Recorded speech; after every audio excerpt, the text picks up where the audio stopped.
बंदी छोड़ सतगुरु रामपाल जी महाराज जी की जय हो। परमेश्वर की सभी प्यारी आत्माओं को मुझ पवन दास का सत्संग। पुण्यात्माओं, परमेश्वर ने आज एक बार फिर से दया की है फेसबुक पर आज सबके सामने लाइव आने की। कल भी परमेश्वर ने दया की थी सतगुरु प्रगट दिवस के ऊपर और सतगुरु जन्मदिन पर्व के ऊपर काफ़ी बातचीतें परमेश्वर ने आप और हम सबके बीच में करवाई थी। आज एक बार फिर से परमात्मा ने मौका दिया तो दास निवेदन करेगा, जैसा कि दास ने कल सभी पुण्यात्माओं से प्रार्थना की थी कि परमेश्वर दास को जब भी फेसबुक पर लाइव लेके आएंगे तो उसका एक विशेष रीजन होगा और वो एक विशेष संदेश होगा सारे भगत समाज के लिए। तो दास प्रार्थना करता है, दास की करबद्ध प्रार्थना है, जितना हो सके उतना आप जी इस वीडियो को शेयर करते जाइए। जितने भी आप जी के फेसबुक पर ग्रुप्स हैं, व्हाट्सएप पर हैं, जहाँ जहाँ आप जी शेयर कर सकते हैं इस वीडियो को आप जी शेयर करते रहिए। और जैसा कि आप सबको पता है 8 सितंबर 2020 को पूर्ण ब्रह्म परमेश्वर सतगुरु रामपाल जी महाराज जी का प्रकट दिवस है। प्रकट दिवस, ना कि जन्म दिवस, क्योंकि परमेश्वर इस पृथ्वी पर जब भी आते हैं, जिस भी समय आते हैं, किसी भी रूप में आते हैं और किसी भी मकसद के लिए आते हैं तो परमेश्वर प्रकट ही होते हैं। परमेश्वर के गुणों में जन्म नहीं है। परमेश्वर कभी भी माँ के गर्भ से पैदा ना हुआ ना होता है। ये उनके गुण होते हैं, लक्षण हैं परमेश्वर के, जो वेदों में वर्णित हैं, सूक्ष्म वेद में वर्णित हैं और पिछले 27 वर्षों से परम पूज्य सतगुरु रामपाल जी महाराज जी भगत समाज को यही संदेशा देते आ रहे हैं। इसके अलावा आज एक विषय और होगा हमारे साथ में, क्योंकि जैसे कल सतलोक आश्रम मैनेजमेंट हरियाणा की तरफ से एक पीला पर्चा आया था, ठीक उसी पैटर्न पर आज 31/9/2020 को भी एक पीला पर्चा आया है। उसके विषय में भी परमेश्वर चर्चा करवाएंगे। तो दास निवेदन करेगा, जो भगत भाई जुड़ रहे हैं उन सभी से दास की करबद्ध प्रार्थना है, हाथ जोड़कर निवेदन है, आप जी वीडियो को शेयर करते जाइए, क्योंकि हम जिस मार्ग पे हैं उस मार्ग को जगत वाले भाई बहन अभी नहीं समझ पाएंगे। अगर कोई जगत वाला भाई दास के विचार सुन भी रहा होगा तो उसकी समझ में इतना नहीं आएगा जितना परमेश्वर के बच्चे को समझ में आएगा। तो ज़्यादा से ज़्यादा संगत तक, परमेश्वर सतगुरु रामपाल जी महाराज जी की साध संगत तक दास के शब्द जाएं। परमेश्वर निमित्त बनाकर जो कुछ बुलवाएंगे, संदेशा दिलवाएंगे, वो सभी पुण्यात्माओं तक पहुँचे, ज़्यादा से ज़्यादा पुण्यात्माओं तक पहुँचें। उसके लिए दास की करबद्ध प्रार्थना है, निवेदन है, आप जी वीडियो को तुरंत शेयर भी करते जाएं। और अब तो परमेश्वर दया करेंगे, 8 सितंबर को प्रकट दिवस है और 7 सितंबर तक परमेश्वरी दास को निमित्त बनाएंगे। दास रोजाना 8:30 बजे लाइव आएगा, कभी आधा घंटे के लिए, कभी 1 घंटे के लिए, जितना परमेश्वर टाइम देंगे, जितना परमेश्वर दास से बुलवाना चाहेंगे उस समय के लिए दास आप सबके सामने 7 सितंबर 2020 तक रोजाना 8:30 बजे फेसबुक पर लाइव आएगा और ज्ञान आधार से वही संदेशा देगा जिस संदेशे के लिए इस दास को परमेश्वर सतगुरु रामपाल जी महाराज जी निमित्त बनाएंगे। राग द्वेष अपना किसी से नहीं है, कबीरा तेरी झोपड़ी गलकटियन के पास, जो करेगा सो भरेगा तू क्यों भया उदास। और परमेश्वर कहते हैं कि कबीरा खड़ा बाजार में ना काहूं से, कबीरा खड़ा बाजार में मांगे सबकी खैर, ना काहूं से दोस्ती और ना काहूं से बैर। तो ये वाणियाँ परमेश्वर ने आप और हम सब के लिए बोली हैं। हम सब के लिए परमेश्वर ने इतने एग्जाम्पल कोड किए, इतनी वाणियाँ बोली, इतने लीलाएं की, इतने उदाहरण प्रस्तुत किए, सिर्फ और सिर्फ कलयुग की बिचली पीढ़ी वाली आप और हम सब आत्माओं को ये समझाने के लिए कि सतगुरु रामपाल जी महाराज जी कौन हैं, सतगुरु कौन होता है, वो क्या भूमिका करते हैं और क्या उनका मकसद होता है। तो आत्माएं जुड़ रही हैं धीरे धीरे। क्योंकि दास को परमेश्वर ने आज दोपहर को ही निमित्त बना दिया था, संदेशा ग्रुपों में फेसबुक पे डलवा दिया था कि आज भी परमेश्वर दास को निमित्त बनाएंगे 8:30 बजे फेसबुक पर लाइव आने के लिए। तो दया हो रही है परमेश्वर की। कमला बहन नेपाल से जुड़ चुकी हैं, बहुत सारी आत्माएं जुड़ चुकी हैं जिनका ऊपर मैसेज जा चुका है, दास मेंशन नहीं कर पाया था। और दासों के दास भगत जी आ गए हैं, आदित्य दास जी भी आ गए हैं, बहुत सारी आत्माएं जुड़ रही हैं, सबको पता है इस समय, और जुड़ेंगी। थोड़ा जुड़ जाएं, उसके बाद परमेश्वर फिर आगे मैसेज शुरू करवाएंगे। एक दास और निवेदन करेगा, पुण्यात्माओं, जब हम नाम दीक्षा लेते हैं तो एक नीचे और नियम होता है, परमेश्वर उसमें कहते हैं कि यदि कोई बात समझ में ना आए तो आप अन्य उपदेशी भक्तों से पूछ सकते हैं। यानी ये सतगुरुदेव जी का सार्वभौमिक आदेश है कि यदि किसी भगत भाई बहन को, क्योंकि ये तत्व ज्ञान का मार्ग है, आप ऐसा तो है नहीं कि यदि इस मार्ग की कोई बात आपके समझ में नहीं आ रही है तो आप अपने पड़ोसी से जाके पूछ लोगे, अपने चाचा जी से जाके पूछ लोगे, या किसी अन्य उपदेशी से जाके पूछ लोगे, वो तो संभव नहीं है। इसलिए परमेश्वर ने कहा कि अन्य जो उपदेशी आत्माएं हैं आप उनसे अपनी शंका समाधान करवा सकती हैं। तो दास निवेदन करेगा, दास को आप अपना भाई समझिए, अपना बेटा समझिए, परमेश्वर का कुत्ता समझिए, और मान बढ़ाई नहीं होनी चाहिए। भक्ति मार्ग में गुरुजी कहते हैं कोई सीनियर कोई जूनियर नहीं होता है। इस सीनियर जूनियर की आग इस परमेश्वर के तत्व ज्ञान वाले मार्ग में नहीं है, अन्य मार्ग में तो है ही, हम सब जानते हैं। तो जिस भी भगत भाई बहन को जो 2014 के बाद जुड़े हैं या 2014 से पहले जो जुड़ चुके हैं, और दास जिस विषय पे बात कर रहा है सतगुरु प्रकट दिवस के ऊपर, क्योंकि पीले पर्चे में सतलोक आश्रम मैनेजमेंट हरियाणा की तरफ से मनमुखी फरमान आया था कि 8 सितंबर को हमने सतगुरु रामपाल जी महाराज जी का जन्मदिन पर्व मनाना है। और हम सत्सेवकों से परमेश्वर पिछले वर्ष सन 2009 से ही 8 सितंबर को उनका जन्मदिन नहीं बल्कि प्रकट दिवस मनवाया जा रहा है। और हम संदेश दे रहे हैं कि भाई सतगुरु स्वयं परमेश्वर होता है। सतगुरु की भूमिका इस सृष्टि में यदि कोई निभा सकता है तो स्वयं परमेश्वर कबीर साहिब ही हैं। उनके अलावा इस पूरी सृष्टि में सतगुरु की भूमिका निभाने के लिए ना कोई लायक है, ना कोई समर्थ है। चोला बदल बदल के परमेश्वर आते हैं, क्योंकि ये ज्ञान आधार की भक्ति है। इस समय जो परमेश्वर ने शिक्षा देके और जो समय निहित किया है बिजली पीढ़ी का, ये ज्ञान आधार का है।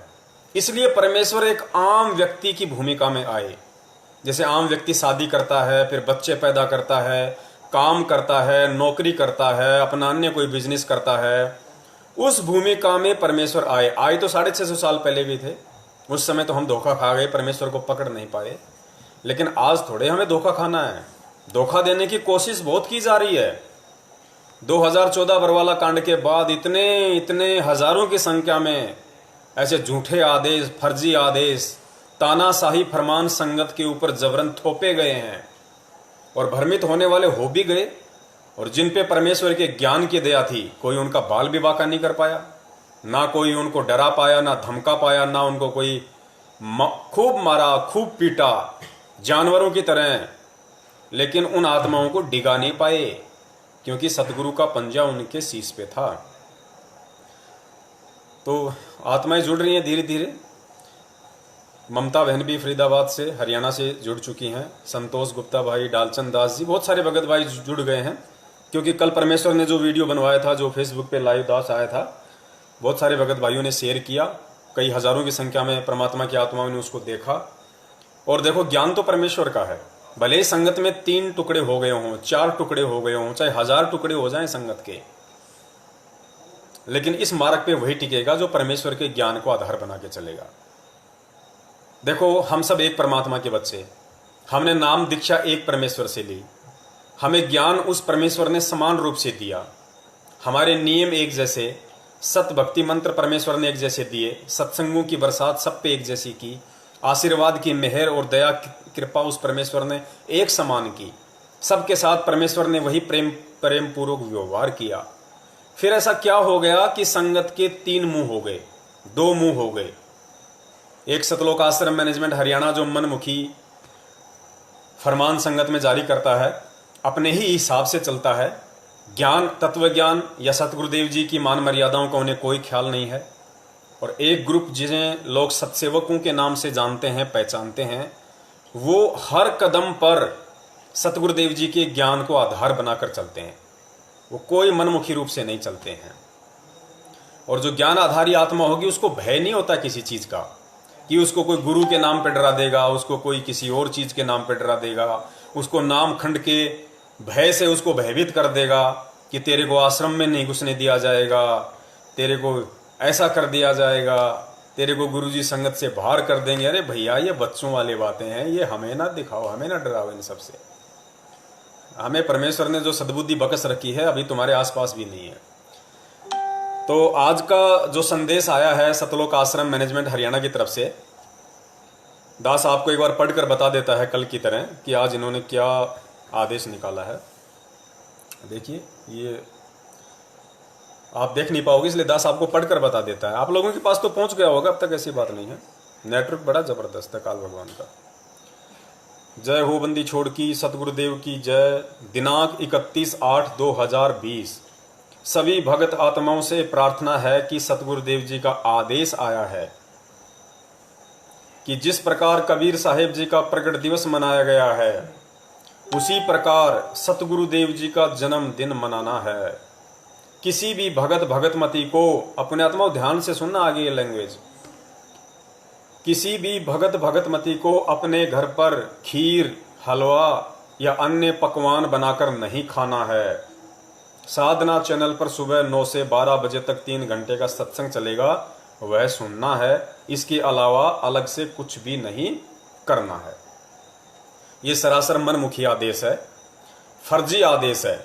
ये किसी घटिया, नीच और गधे इंसान का आदेश है। मेरे परम पूज्य सतगुरु रामपाल जी महाराज जी का ये आदेश नहीं है। ज्ञान आधार से उन्होंने जो अपने सत्संगों में जो आदेश दिए हैं, पुण्यात्माओं, संत का अलग से कोई आदेश नहीं होता है। संत कभी दोगली बातें नहीं करता है। संत का आदेश उसका ज्ञान होता है, उसके सत्संग होते हैं। चलो मान लिया आज तो आप लोग सोच रहे हो कि हम हिसार जेल में प्रार्थना लगवा रहे हैं, हिसार जेल से गुरुजी के आदेश आ रहे हैं, हमें उस आधार से चलना है। अरे जब कल को वो परमेश्वर ये पंच भौतिक तत्व शरीर को त्याग कर और जिस भी लीला में तरीके से वो यहाँ से जाएंगे, वो तो वही जाने क्या लीला करेंगे जाते समय। उसके बाद में कहाँ से आदेश लाओगे भाई? कौन सी जेल में प्रार्थना लगाओगे? कौन से स्टेट कोऑर्डिनेटर के तलवे चाटोगे? कौन से नामदान केंद्र वालों की प्रार्थना लगाने के लिए उस परमेश्वर से गुलामी करोगे? आत्मा और परमात्मा के बीच में कोई पंडित नहीं होता, एजेंट नहीं होता, दलाल नहीं होता। जो ये दलाल आज जगह जगह बैठे हैं, सतलोक आश्रम मैनेजमेंट हरियाणा के चमचे, परमेश्वर और उसके भगत के बीच में, आत्मा और परमात्मा के बीच में कोई दलाल नहीं होता, कोई एजेंट नहीं होता, कोई मीडिएटर नहीं होता। ये पंडित जो बीच में थे, परमेश्वर इनको हटाने के लिए तो आते हैं यहाँ से। अब ये नए पंडित खड़े हो गए सतलोक आश्रम मैनेजमेंट हरियाणा की तरफ से, कोऑर्डिनेटर, स्टेट कोऑर्डिनेटर, फलाना दिखना, ऐसे ऐसे मनमुखी आदेश इन लोगों ने संगत में पारित कर दिए कि गुरुजी का आदेश है इस जिले की संगत उस जिले के व्हाट्सएप ग्रुप में ऐड नहीं होगी, उस जिले की संगत उस जिले में सत्संग में नहीं जाएगी। इन्होंने भक्तों को डिवाइड कर दिया, ग्रुपों में बांट दिया। पुण्यात्मा विचार करना, ये मार्ग केवल गुरुदेव के ज्ञान आधार से ही बढ़ा है और आगे बढ़ेगा। और ज्ञान ही हमें इस सतभक्ति मार्ग पर आगे चलने के लिए सद्बुद्धि देगा, हिम्मत देगा, प्रेरणा देगा। सतगुरु कोई शरीर मत समझना पुण्यात्माओं, सतगुरु कोई शरीर नहीं है। ये तो मजबूरन उस परमेश्वर को ये 5 तत्व का चोला धारण करके मजबूरन उनको आना पड़ता है, सिर्फ ज्ञान समझाने के लिए। वरना परमेश्वर तो शब्द स्वरूपी है, शब्द स्वरूपी। सिर्फ उसको ज्ञान समझाने के लिए यहां आना पड़ता है, ये चोला धारण करना पड़ता है। अन्यथा हम कैसे यकीन करेंगे कि कौन भगवान है? अगर गुरुजी सूक्ष्म रूप में अगर कोई हमें ज्ञान सुनाए, हमें उसकी बॉडी दिखाई ना दे और वो परमेश्वर हमें ज्ञान सुनाए साइड वाइड में, तो हम कैसे यकीन करेंगे? हम सोचेंगे कोई प्रेत होगा, कोई भूत होगा, कोई जिंद होगा, पता नहीं कौन है, हम यकीन ही नहीं करेंगे। और अपने वास्तविक रूप में वो परमेश्वर आ नहीं सकता यहाँ पे, क्योंकि उनके शरीर की कितनी आभा है, कितनी चमक है, कितना तेज पुंज है, कितना नूर है, उनके शब्द रूपी उसमें हम उनको देख ही नहीं पाएंगे। गुरुजी कहते हैं कि जब दिन में यहाँ उल्लू को दिखाई नहीं देता, हम सूरज की तरफ दिन में 5 सेकंड लगातार नहीं देख सकते। इस सूरज की तरफ, ये जो इस काल लोक में जो परमेश्वर ने व्यवस्था कर रखी है, हम इस सूरज की तरफ 2 मिनट तक लगातार नहीं देख सकते। 2 मिनट तो बहुत ज्यादा है। और वो परमेश्वर जिसके एक रोमकूप में 1 करोड़ सूरज, 1 करोड़ चंद्रमा की रोशनी भी फीकी पड़ जाए, और मानव बॉडी में 3.5 करोड़ रोमकूप होते हैं, तो सोचो कितने प्रकाश होगा, कैसा होगा। हम देख पाएंगे उस परमेश्वर को? अगर वो अपने वास्तविक रूप में भी आ जाएगा तो हम देख ही नहीं पाएंगे। इसलिए परमेश्वर को इस भक्ति मार्ग में सिर्फ ज्ञान समझाने के लिए सतगुरु का रूप धारण करना पड़ता है, ये चोला धारण करना पड़ता है, अन्यथा उस परमेश्वर को कोई आवश्यकता नहीं है। क्योंकि परमेश्वर की वाणी है ना कि हम हैं शब्द, शब्द हम माही, और हमसे भिन्न और कछु नहीं। तो अभी आपने जो ये तानाशाही फरमान सतलोक आश्रम मैनेजमेंट हरियाणा की तरफ से पढ़ा, इसमें लिखा है कि आप लोगों ने उसी तरीके से प्रगट दिवस मनाना है। आपने उसी तरीके से सतगुरुदेव जी का 8 सितंबर को जन्म दिवस मनाना है, जिस तरीके से हम प्रगट दिवस मनाते हैं। और गुरु जी का आदेश है खीर, हलवा और अन्य कोई भी पकवान नहीं बनाना है। पुण्यात्माओं, ऐसी कोई बाउंडेशन नहीं है परमेश्वर की तरफ से, ऐसी किसी प्रकार की कोई बाध्यता नहीं है, ऐसा कोई आदेश नहीं है परमेश्वर का कि आप खीर ना खाओ, आप हलवा ना बनाओ। अरे बनाओ ना, किसने मना किया? परमेश्वर कहते हैं साधु भूखा भाव का, धन का भूखा नहीं, जो कोई धन का भूखा साधु भी नहीं। परमेश्वर अपनी आत्मा के भाव देखता है, भाव। वो अगर किसी भगत आत्मा ने अगर 8 सितंबर को हलवा बना लिया, खीर बना लिया, पूरी बना ली, तो कौन सा पहाड़ टूट जाएगा भाई? कौन सी बिजली टूट जाएगी उसके ऊपर? अरे जिसकी जैसी आर्थिक स्थिति है, जिसकी जैसी वित्तीय स्थिति है, उस अनुसार वो चाहे रोज हलवा पूरी खाओ ना। अगर परमेश्वर की सत भक्ति उसके पास में है, सतगुरु रामपाल जी महाराज जी की शरण यदि मेरे पास में है, यदि उनके सतमंत्र मेरे पास में हैं, यदि मर्यादाओं में रह के मैं अपनी भक्ति कर रहा हूं, अपना कर्म धर्म निभा रहा हूं, तो मेरे ऊपर कोई बिजली नहीं टूटने वाली, मेरा बाल भी बांका नहीं होगा, चाहे मैं रोज हलवा पूरी खाऊं। आप तो 8 सितंबर की बात कर रहे हो। गुरुजी ने क्या बताया संत के विषय में कि संत यदि पूरा है और यदि वो तत्वदर्शी है, ज्ञान उसको संपूर्ण है, उसके बाद संत चाहे जींस पहने, या चाहे भगवा वस्त्र पहने, या चाहे लोअर पहने, या चाहे सादा ट्राउजर पहने, या चाहे धोती बांधे, या चाहे कुर्ता पजामा पहने, कपड़ों से उसका कोई लेना देना नहीं, यदि उसके पास में सत भक्ति है तो। ठीक उसी प्रकार यदि आप पूर्ण परमेश्वर की शरण में हो, सतगुरु रामपाल जी महाराज जी की यदि आप शरण में हो, तो आपके ऊपर कोई बाध्यता नहीं है। अपनी वित्तीय स्थिति के अनुसार, अपनी आर्थिक स्थिति के अनुसार आप चाहे हलवा बनाओ, चाहे पूरी बनाओ, चाहे सब्जी बनाओ। पुण्यात्माओं, ये सारा खेल जो चल रहा है, ये भगत समाज की परीक्षा हो रही है। ये भगत समाज की परीक्षा हो रही है। हाँ, यदि आप स्पेशल खाली भंडारे के नाम पे यदि आप किसी भक्तों को इकट्ठा करते हो अपने घर पे, तो वो गलत है, वो गुरुदेव का आदेश नहीं है। यदि आप ज्ञान चर्चा के लिए यदि आप भक्तों को इकट्ठा कर रहे हो और वहां यदि भंडारा हो रहा है, उसमें कोई टेंशन नहीं है किसी भी प्रकार की। वो सतगुरुदेव जी का सार्वभौमिक आदेश है, ये कॉमन सेंस की बात है। हम सुबह सुबह उठते ही लेटरिन के अंदर घुस जाते हैं बाथरूम में, तो क्या गुरुजी से पहले प्रार्थना लगाते हो आप लोग? हैं? नामदान केंद्र वाले को फोन करते हो, अंजू मंजू को फोन करते हो, नारो माई को फोन करते हो कि जल्दी से करो, मेरे को प्रेशर आ रहा है, गुरुजी को जेल में फोन लगाओ जल्दी से, गुरुजी मैं लेटरिन में जाऊं कि नहीं जाऊं। ये कॉमन सेंस की बातें होती हैं, कॉमन सेंस की बातें कि 8 सितंबर को आपने क्या खाना है। अरे 8 सितंबर क्यों? बाकी दिन के लिए आदेश क्यों नहीं आए भाई? 365 दिन होते हैं, एक 8 सितंबर को हलवा पूरी मत बनाओ और बाकी दिन हलवा बनाओ, पूरी बनाओ, मौज करो, मस्ती करो, हैं, कुछ भी करो, उसमें गुरुजी नाराज हो जाएगा। और पवन दास की इन सारनामियों ने जयपुर में जाके वहां पे आधे घंटे तक ढंग से होकियों से मार मार के कमर तोड़ी थी, उससे गुरुजी खुश हैं। जिस व्यक्ति ने करोथा कांड करवाया, हमारे परम पूज्य सतगुरु रामपाल जी महाराज जी को 21 महीने रोहतक जेल में रखा, उनको प्रताड़नाएं दी गई। भूपेंद्र सिंह हुड्डा हरियाणा का, उनको वोट डाले जा रहे हैं हरियाणा में कि गुरुजी का आदेश है हरियाणा में भूपेंद्र सिंह हुड्डा को वोट देना है। अरे जिस गुरु ने अपने सत्संगों में स्पष्ट कर रखा है कि भूपेंद्र सिंह हुड्डा ने तो अपने पाप कर्मों की मालगाड़ी भर ली, इसको तो इतने लंबे लंबे कीड़े पड़ेंगे, इतने लंबे लंबे कीड़े। गुरुदेव ने विधान बताया, गुरुदेव ने कहा कि मैं किसी को दुर्शीष नहीं दे रहा, लेकिन संतों के साथ में जो इस तरह का दुर्व्यवहार करता है उसके साथ में क्या होता है मैं वो संविधान बता रहा हूं।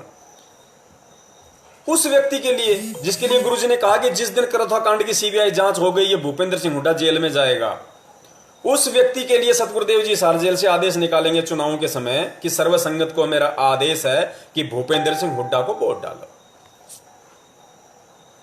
हरियाणा के जाट आरक्षण में लाखों भक्तों को झोंक दिया, भक्तों के दान का दुरुपयोग किया गया, उनको 16-16 लाख रुपए नगद दिए गए, उससे गुरुजी नाराज नहीं होंगे। संगत में भंडारे बंद कर दिए कि यदि संगत में किसी ने भंडारा कर लिया तो गुरुदेव का आदेश है नामखंड हो जाएगा।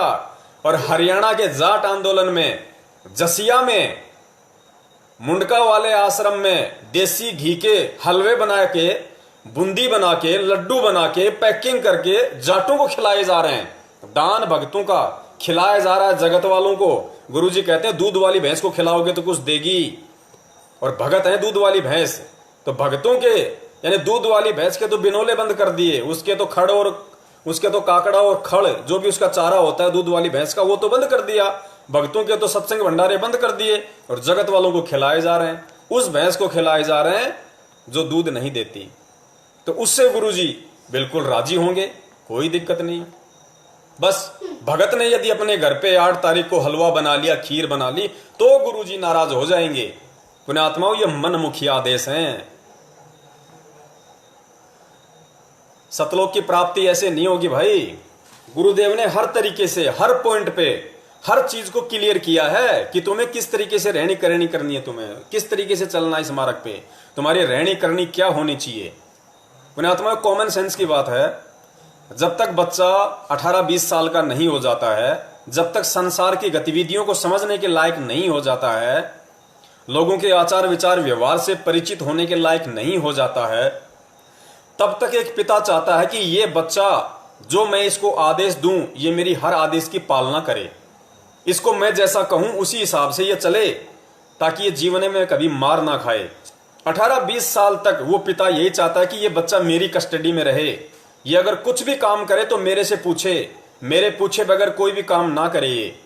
क्योंकि उस बाप को टेंशन होती है, चिंता होती है कि बच्चा कहीं गलत संगत में पड़ के अपने कर्म खराब ना कर ले, अपना भविष्य खराब ना कर ले। कब तक? जब तक वो बच्चा समझदार नहीं हो जाता है तब तक। और जब वो बच्चा 18-20 साल के बाद में अपनी पढ़ाई लिखाई पूर्ण कर लेता है और शादी विवाह के लायक हो जाता है, फिर वो बाप क्या चाहता है कि अब ये बच्चा मेरे ऊपर डिपेंड ना रहे।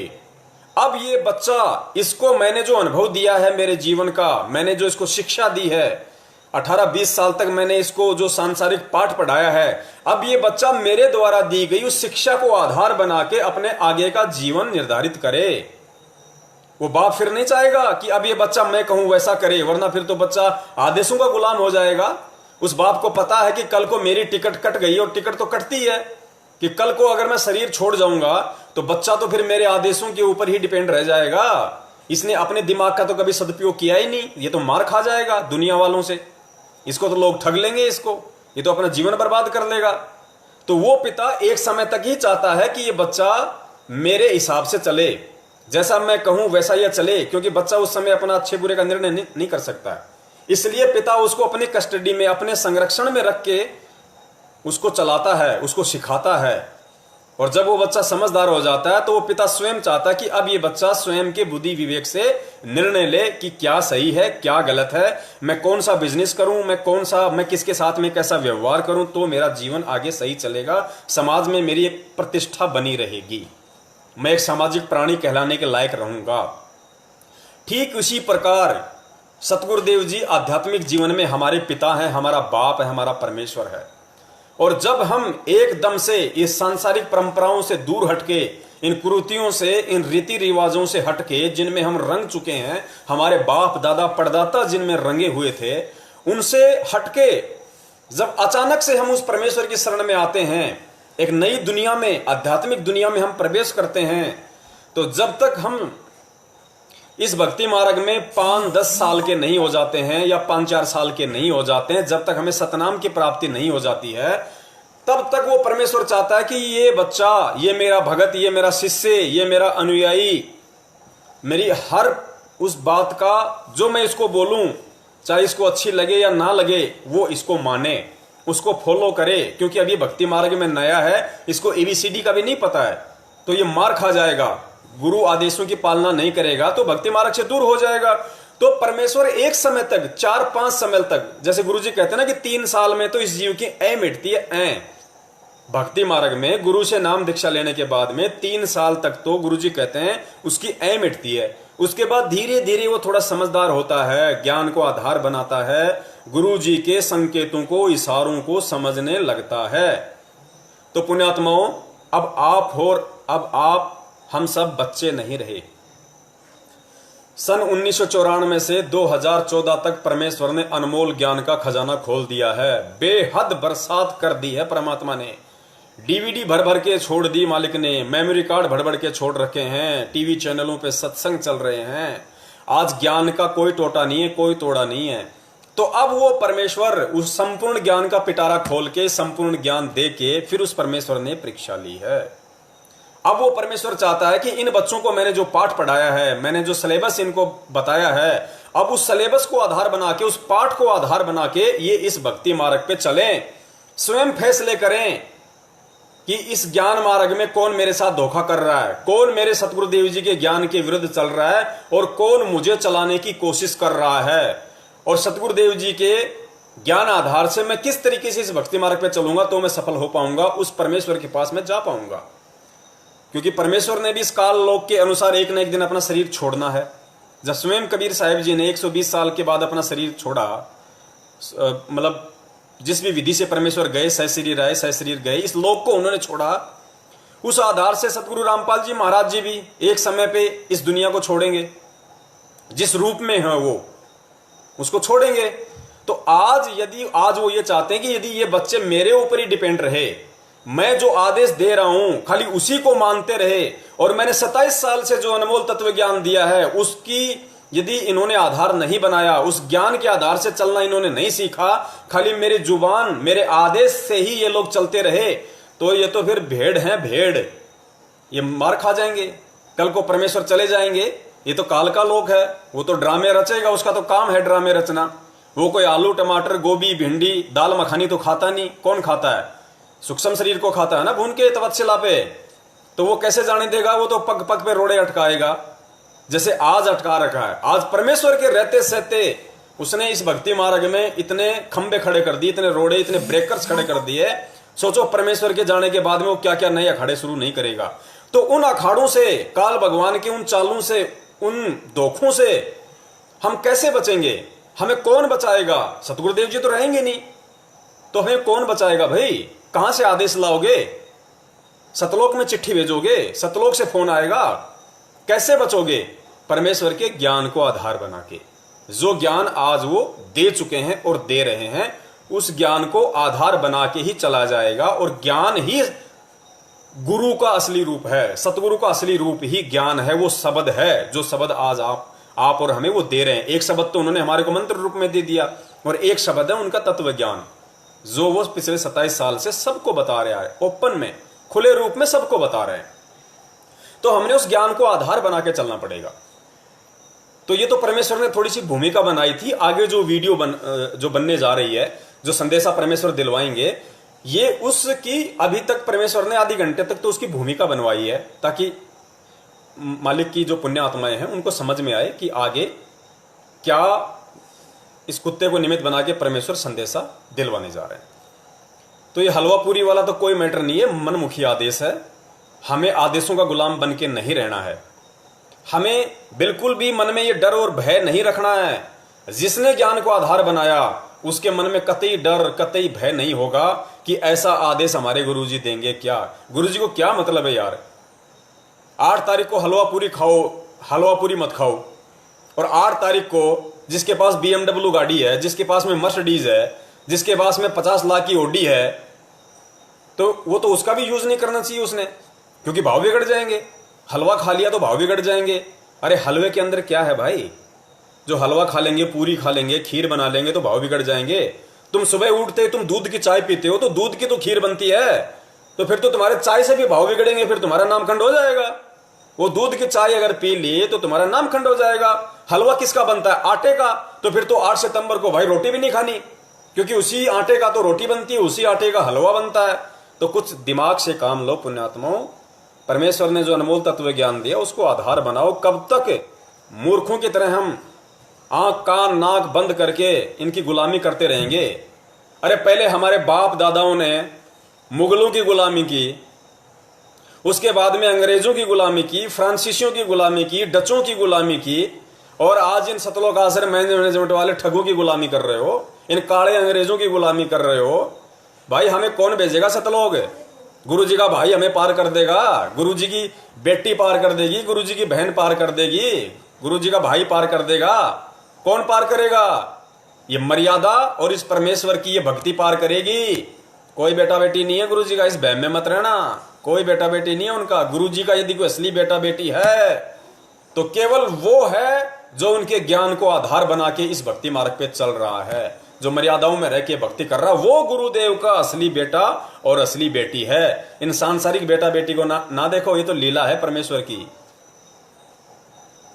तो ये हलवा पूरी वाला जो मैटर इन्होंने आज तो तानाशाही फरमान जारी किया है, तो इसका कोई औचित्य नहीं है।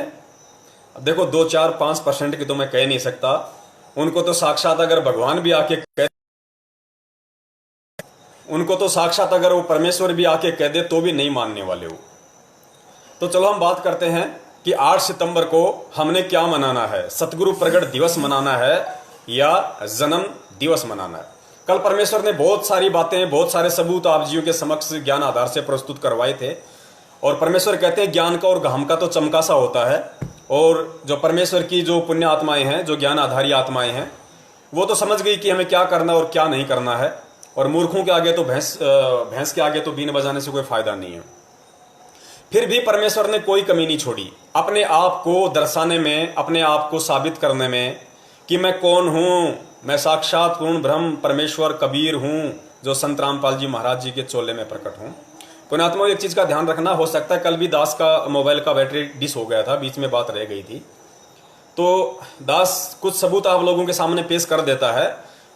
आप लोग धोखा कहां खा रहे हो? परमेश्वर क्या कहते हैं कि कहे कबीर सोए जन मेरा, जो नीर खीर का करे ने बेरा। परमेश्वर कबीर साहिब जी कह रहे हैं, सतगुरु रामपाल जी महाराज जी कह रहे हैं कि मेरा असली भगत वो है जो नीर खीर का निबेरा कर ले इस तत्व ज्ञान आधार से। और गुरुदेव ने गीता जी पढ़ाते समय क्या कहा था पता है? कि अर्जुन, कर्तव्य और अकर्तव्य की स्थिति में शास्त्र ही प्रमाण है कि तुझे क्या करना है भक्ति मार्ग में और क्या नहीं करना है। किसी की सुनी सुनाई बातों पे यकीन ना करना। जैसे पीड़े पर्चे आ रहे हैं ना, ये तानाशाही फरमान, ये सुनी सुनाई बातें हैं। तो परमेश्वर ने गीता क्यों पढ़ाई हमें? इस भक्ति मार्ग पर दृढ़ता के साथ चलने के लिए, सतलोक की प्राप्ति के लिए, ताकि हम कहीं धोखा ना खा सकें। तो गुरुदेव ने कहा, गीता में पढ़ाया कि अर्जुन, कर्तव्य और अकर्तव्य की स्थिति में शास्त्र ही प्रमाण है, किसी की सुनाई सुनाई बातों पे यकीन ना करना। तो आज जिस भक्ति मार्ग पे हम चल रहे हैं और जिस कर्तव्य अकर्तव्य की स्थिति में यदि कोई भगत फंसा हुआ है तो उसके लिए शास्त्र ही प्रमाण है। शास्त्र मतलब तत्वदर्शी संत के सत्संग ही प्रमाण है। तत्वदर्शी संत के सत्संग ही प्रमाण है। तो वैसे तो परमेश्वर ने कोई कमी छोड़ी नहीं अपने आप को साबित करने में ज्ञान आधार से कि 12वें पंथ में हम ही चलाएंगे। वो परमेश्वर ही स्वयं सतगुरु की भूमिका निभाता है, तत्वदर्शी संत की भूमिका स्वयं परमात्मा ही निभाता है। सत्संग अन्य कोई कर ही नहीं सकता, सत्य कोई कह ही नहीं सकता। अब उसी रूप में तो आएगा नहीं परमात्मा, क्योंकि ये समय उन्होंने ज्ञान आधार का चुना है। हमने परमेश्वर को ज्ञान आधार से समझना पड़ेगा। फिर भी कुछ एग्जाम्पल, कुछ उदाहरण हैं जो परमेश्वर ने दया करके आप जियो तक आएंगे, पहुंचेंगे। बहुत सारी बातें हैं। वैसे तो 10-2 घंटे के बहुत सारे वीडियो बना चुका है, सारी बातें एकदम से ध्यान नहीं आती हैं, फिर भी कुछ बातें आप जियो के सामने रख देते हैं। देखिए परमेश्वर क्या करें, छोटे छोटे वीडियो हैं, कोई 1 मिनट का, कोई 2 मिनट का। पुण्यात्मा इससे बड़ी कोई बात नहीं हमारे लिए, ये भी सत्संग हो रहा है। गुरुदेव ने बताया कि सत्संग क्या होता है। सत्संग का मतलब ये नहीं होता कि तत्वदर्शी संत आसन पे बैठ के जो अमृतवाणी बोल रहा है, बातें बता रहा है, वही सत्संग है। वो तो है ही है सत्संग, इसके अलावा गुरुदेव ने बताया कि सत्य का संग ही सत्संग है। दो भगत भाई बहन आपस में मिलके बातें कर रहे हैं, तो भगत किसकी बातें करेगा? राजनीति की बातें तो करेगा नहीं, जैसे आप और हम बातें कर रहे हैं। परमेश्वर की बातें करेंगे, भक्ति मार्ग की बातें करेंगे, ज्ञान की बातें करेंगे, तो वो सत्संग है। एक ने कही दूजे ने मानी, कहे कबीर दोनों ज्ञानी, वो सत्संग है। दोनों के कर्म बन रहे हैं, कहने वाले की भी, सुनने वाले की भी, क्योंकि हम परमेश्वर से रिलेटेड संबंधित बातें कर रहे हैं। तो देखो परमेश्वर ने कितने इशारे किए। अब हमें कॉमन सी बातें लगती हैं, जैसे एक दोहा आता ना कि गुरु गोविंद दोनों खड़े काके लागू पाए, बलिहारी गुरु अपना जिन गोविंद दियो बताए। ये दोहा हमें नॉर्मल सा लगता है, क्यों? क्योंकि हम छठी क्लास से पढ़ते आ रहे हैं हिंदी में, इसलिए हम इस चीज को ज्यादा वैल्यू नहीं दे रहे गुरु जी के मुख से सुनने के बाद भी। और जैसे गुरु जी को नया शब्द निकाल देते हैं, कोई नया दोहा सुना देते हैं परमेश्वर का, तो हमें अचानक से बहुत अच्छा लगता है। क्यों? क्योंकि उसको हमने पहली बार सुना है। तो हमने उन पहली वाली बातों पे, उन जो हम छठी क्लास से पढ़ते आ रहे हैं, जो लोगों ने अपने मुख कमल से गा रखे हैं म्यूजिक के साथ, हमें उन सभी चीजों को गौर से सुनना है, उन पे विचार और मंथन करना है, क्योंकि वो वाणी हमारे परमेश्वर की है। 33 अरब ज्ञान हम बाक्या, ये परमेश्वर ने हर युग में आके जितने भी रूपों में परमेश्वर जगह जगह प्रकट होते हैं, जो वाणियां बोलते हैं, गाते हैं, उस हिसाब से परमेश्वर ने चारों युगों में 33 अरब वाणियां बोली हैं। चाहे वो मुनिंद्र रूप में आए थे, सत्सुकृत रूप में आए थे, करुणामयी जी के रूप में आए थे, कबीर नाम से आए थे, गरीबदास जी के रूप में आए, संत रामपाल जी महाराज जी के रूप में। कितने शब्द बना रखे हैं हमारे गुरुदेव ने, आज कितने भजन बना रखे हैं परम पूज्य सतगुरु रामपाल जी महाराज जी ने। तो ये सारी वाणियां मिला के चारों युगों की 33 अरब होती हैं। कोई ये ना समझे कि परमेश्वर 120 साल तक रहे थे काशी में, और काशी में उन्होंने 33 अरब वाणियां बोली होंगी। नहीं, परमेश्वर ने चारों युगों में भिन्न भिन्न रूप में, क्योंकि वो परमेश्वर हर दिन हर क्षण इस पृथ्वी पे रहता है। कोई ये ना सोचे कि परमेश्वर कबीर जी सन 1518 में जब मगर से अपना सहशरीर सतलोक को चले गए थे, तो उसके बाद नहीं, वो चले गए, पता नहीं उनके कितने रूप हैं, पता नहीं उसी रूप में वहां संगत में भी बैठे होंगे, और एक रूप में वो लोगों को जाते हुए दिखाई दे रहे हैं। परमेश्वर हर क्षण इस पृथ्वी पे रहता है। यदि इस पृथ्वी पे परमात्मा की प्रेजेंस ना हो, उपस्थिति ना हो, तो परमेश्वर कहते हैं कि आग लगी संसार में, झड़झड़ पड़े अंगार, और संत ना होते पृथ्वी पे तो जल मरता संसार। हर क्षण हर पल वो परमेश्वर इस पृथ्वी पे मौजूद रहता है, चाहे आज संत रामपाल जी महाराज जी के रूप में हो, या चाहे उनसे पहले वो किसी और रूप में थे, चाहे वो गरीबदास जी के रूप में थे, या किसी भी रूप में, हर समय परमेश्वर पृथ्वी पे विद्यमान रहता है, प्रकट रहता है। तो परमेश्वर ने ये कितना इशारा किया, लेकिन हम इन चीजों को नॉर्मल सा मान लेते हैं, सुन लेते हैं, इस कान से निकाल देते हैं, जबकि गुरुदेव क्या बोल रहे हैं। अरे वो स्पष्ट रूप से नहीं बोलेंगे भाई, क्योंकि काल भगवान के साथ उनका वचन है भाई, और परमेश्वर वचन का पक्का होता है। सुनो, परमात्मा कहते हैं वो स्वयं ही यहाँ पर तत्वदर्शी संत बनकर आते हैं, और अनजान संतों और ऋषि महर्षियों के द्वारा जो भक्ति का स्वरूप बिगाड़ दिया जाता है, उसको स्वस्थ करने के लिए आते हैं।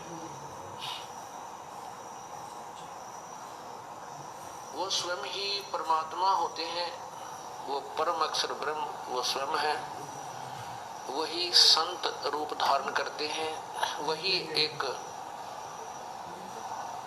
परम भक्त की भी भूमिका करते हैं।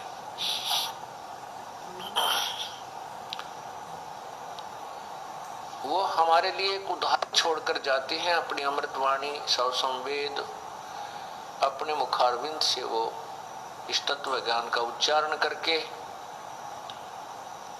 और एक अनमोल वस्तु हमारे को प्रदान कर जाते हैं। उसी तत्व ज्ञान में अर्थात सौ संवेद में क्या कहते हैं, कबीर राम बुलावा भेजिया। तो पुण्यात्माओं, हमने हजारों बार परमेश्वर के मुख कमल से ऑडियो में, वीडियो में, या साक्षात बरवाड़ा में, करोथा में, कहीं भी जहां परमेश्वर ने सत्संग किए हैं, तो हमने जरूर सुने होंगे ये, लेकिन हम इन चीजों पे ध्यान नहीं देते।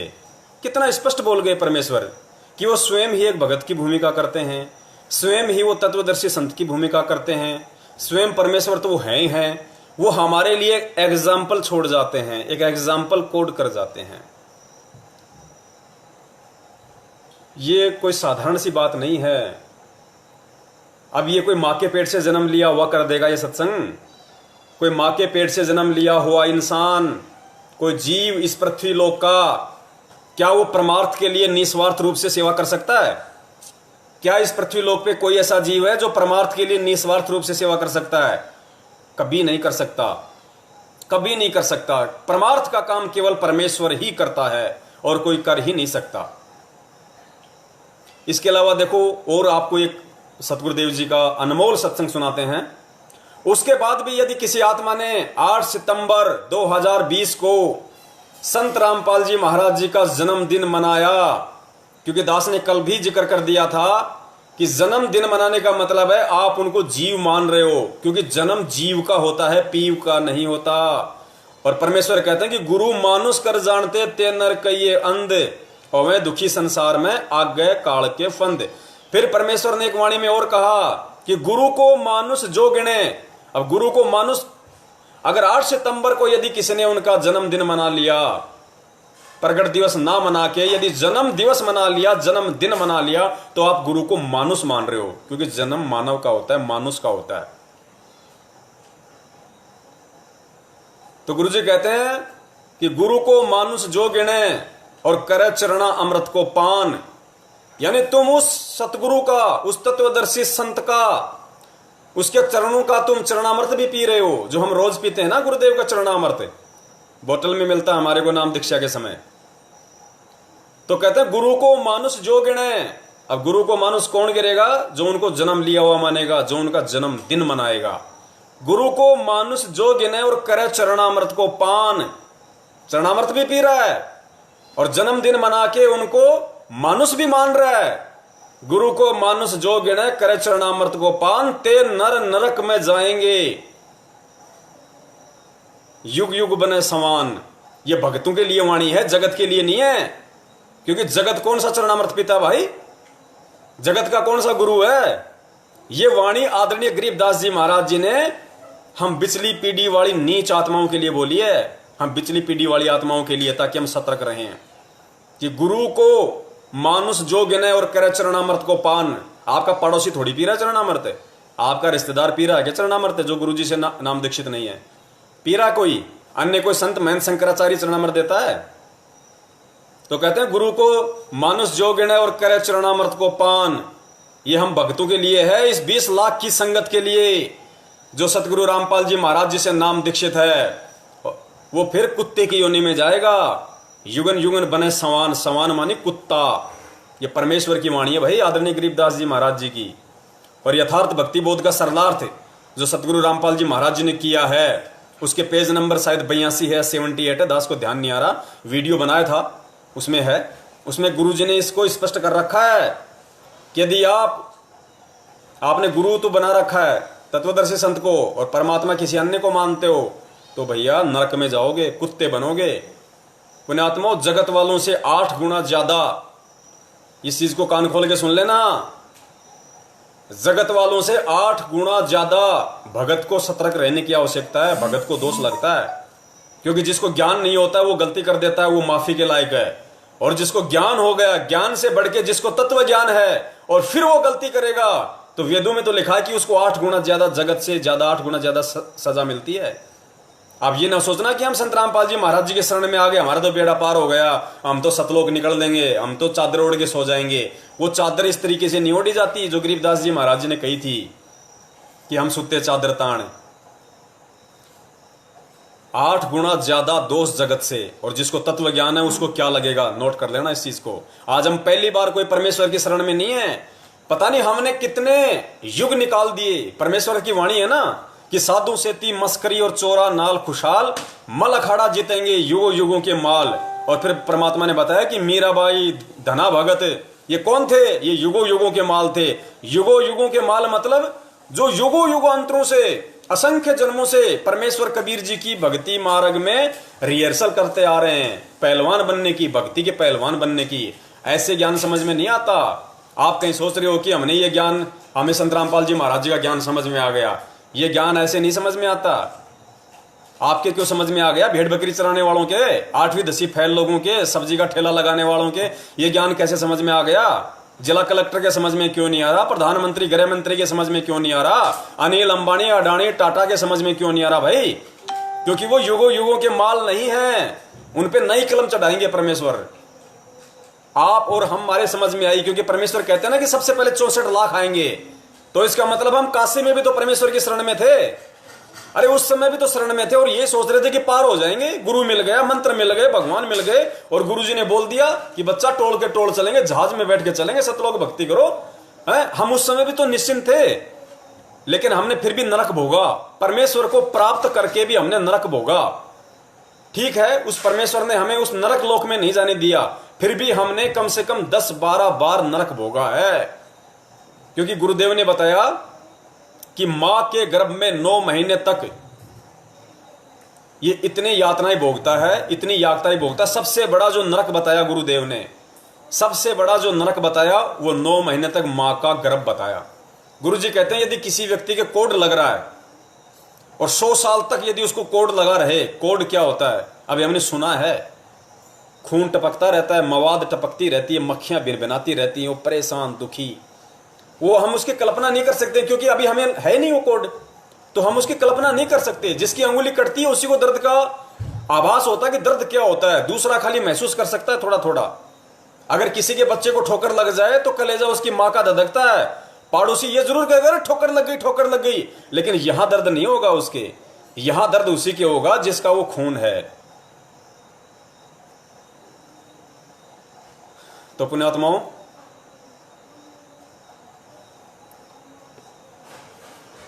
बहुत सारी बातें हैं, परमेश्वर दया करेंगे। दास कुछ बात बोलना चाह रहा था लेकिन वो नहीं बोलेगा। इसलिए नहीं बोलेगा क्योंकि अभी 90% भगत भाई बहन उस बात को समझने के लायक नहीं हुए हैं।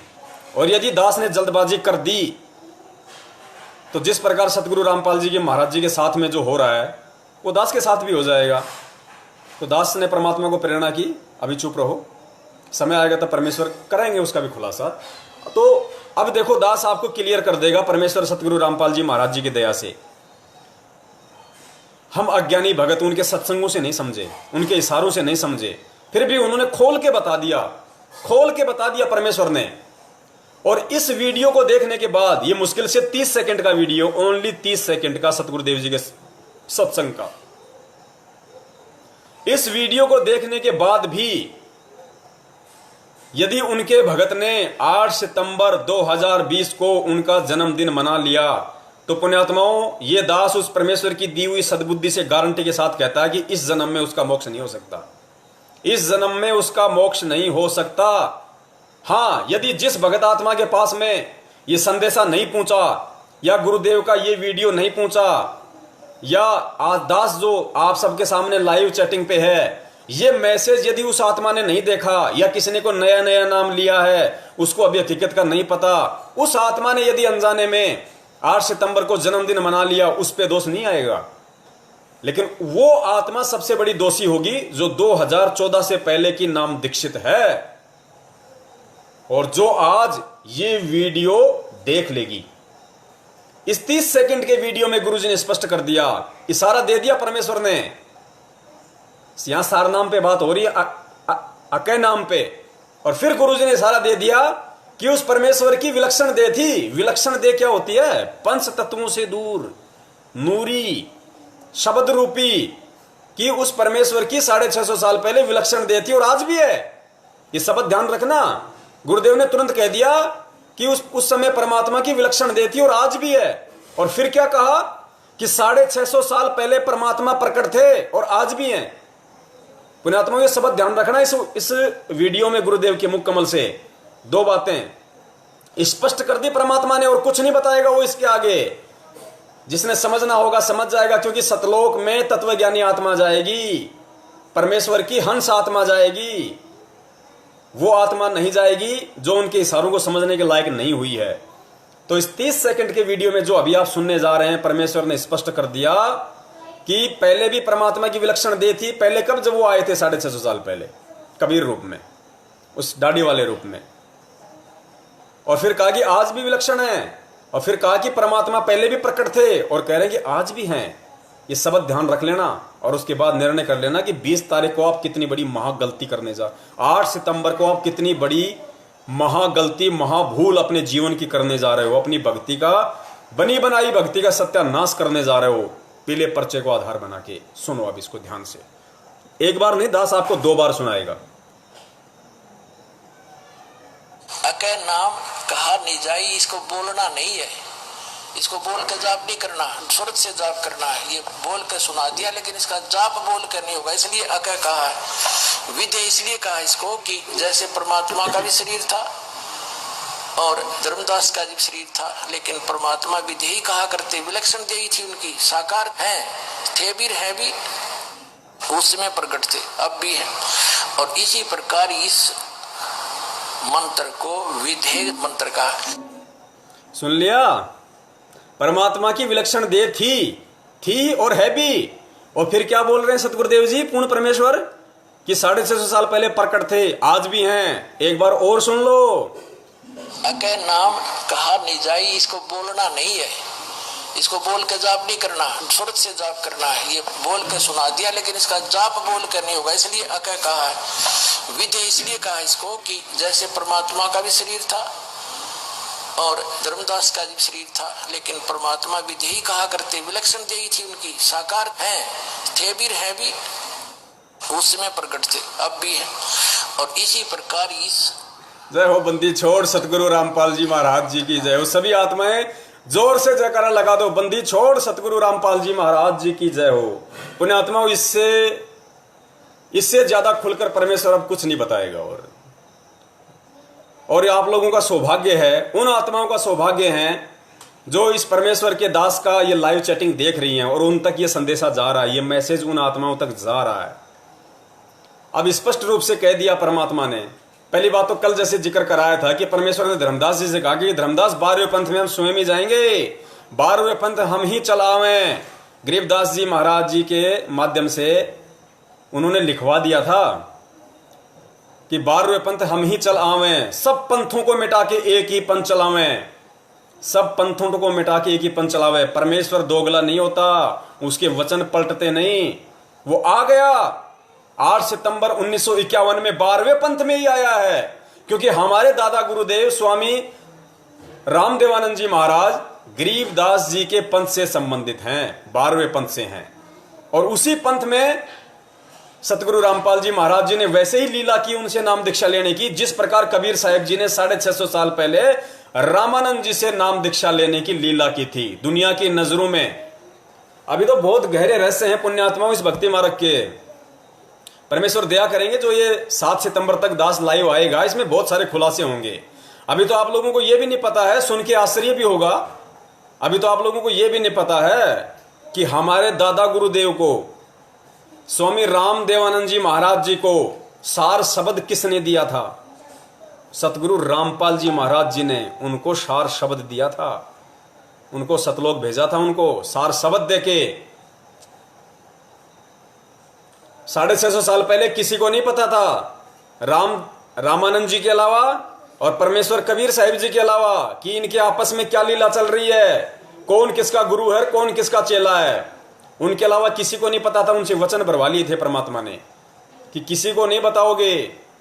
पुण्यात्माओं, वही खेल सारा का सारा ये चल रहा है, क्योंकि कबीर साहिब जी के बाद में ये नाम, ये सत भक्ति मंत्र केवल एक एक आत्मा तक आगे पहुंचने थे और केवल ये पीढ़ी दर पीढ़ी ये संत परंपरा चलती आ रही थी। और परमेश्वर ने इस समय स्वयं ही आना था, और स्वयं ही आना था। तो कबीर सागर में पढ़ा आपने, कबीर सागर का पेज नंबर 335। कबीर सागर, कौन सा कबीर सागर?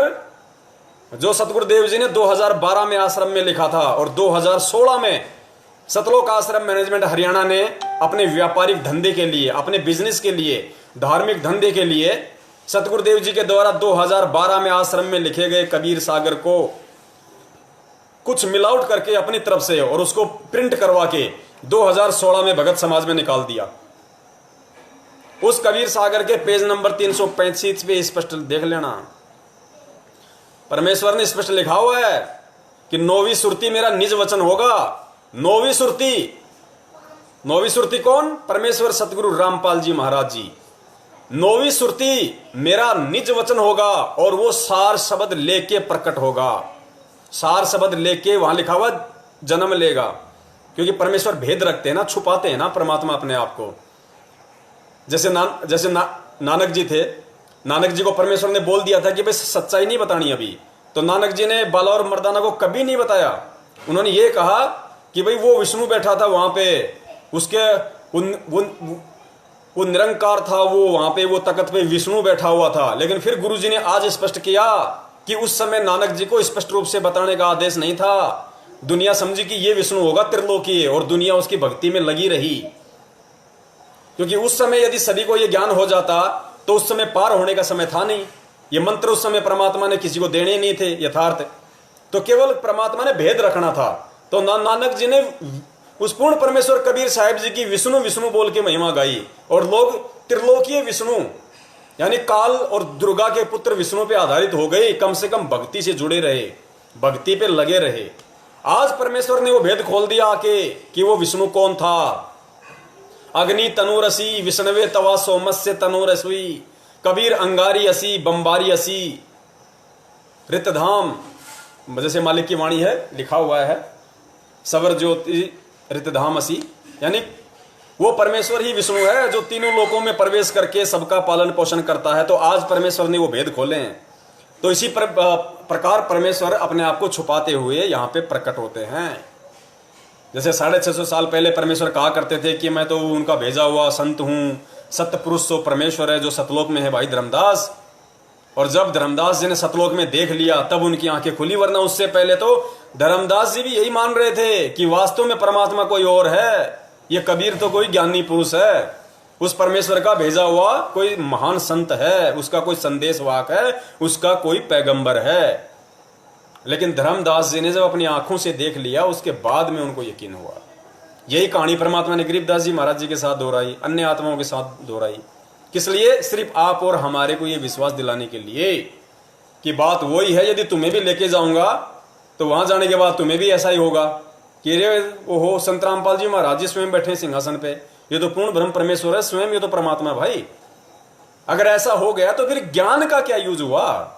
27 साल से इन विकट परिस्थितियों में इस काल लोक में अपने आप को छुपाते हुए इतना संघर्ष कर रहे हैं हमारे लिए सतगुरुदेव जी, फिर उस ज्ञान का क्या औचित्य रह जाएगा इस भक्ति मार्ग में यदि आंखों से देख के हमने सारे काम करने हैं? तो गुरुदेव ने क्या बताया, कितने उदाहरण दिए कि एक लड़की है, उसका रिश्ता तय कर दिया और पिताजी बता रहा है कि भाई लड़का ऐसा है, इतना ऊंचा है, इतना मोटा है, इतना तगड़ा है, ऐसा सुंदर है, ऐसा गोरा है, ऐसा रंग है।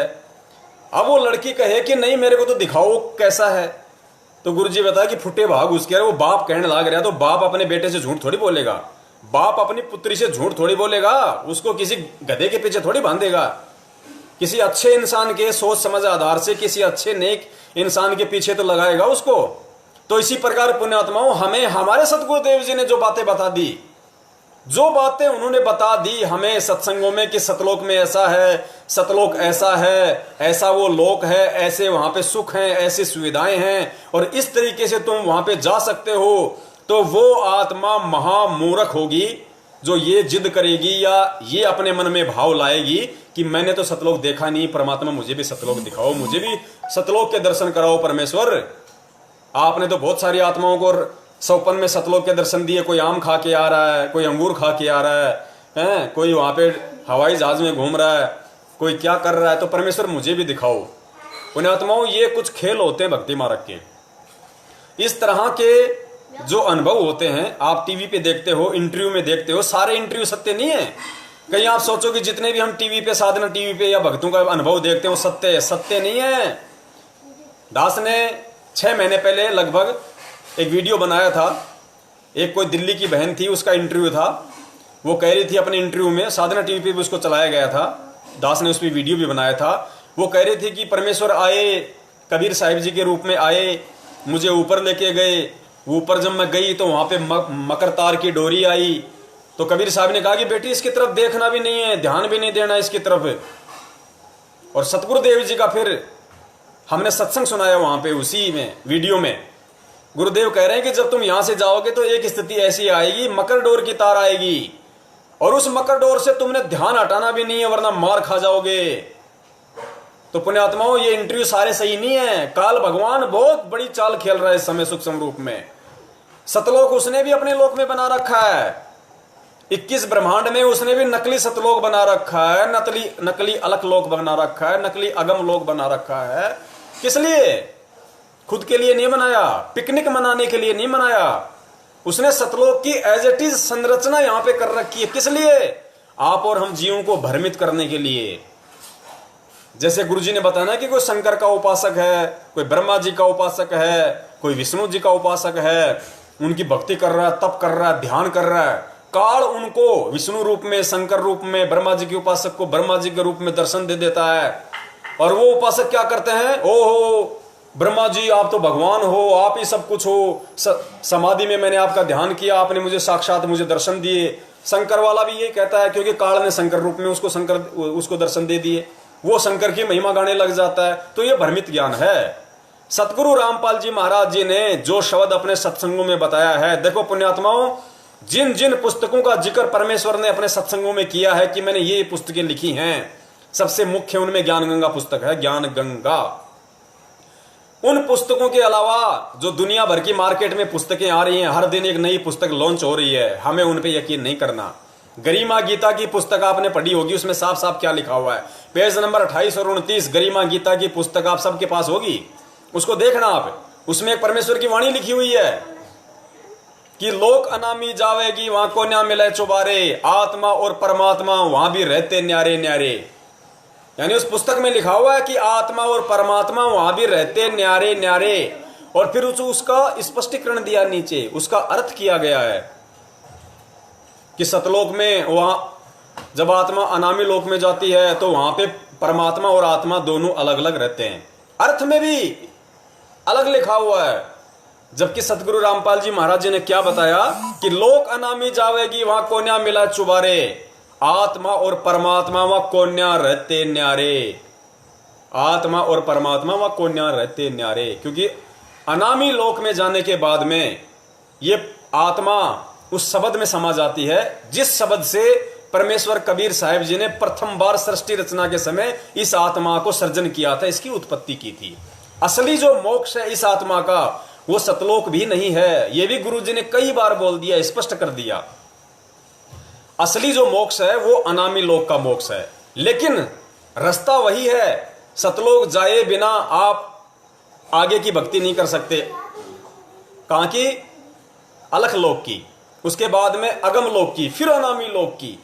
अनामी लोक में जब हम चले जाएंगे उसके बाद में गुरु जी कहते हैं कि लोक अनामी जावेगी वहां कोन्या मिले चौबारे, आत्मा और परमात्मा वहां कोन्या रहते न्यारे। चौबारे मतलब जैसे सतलोक में महल हैं, सब ठाट बाट हैं, पिकनिक हैं, हवाई जहाज हैं, झूले हैं, घूमना फिरना, नहाना खाना पीना।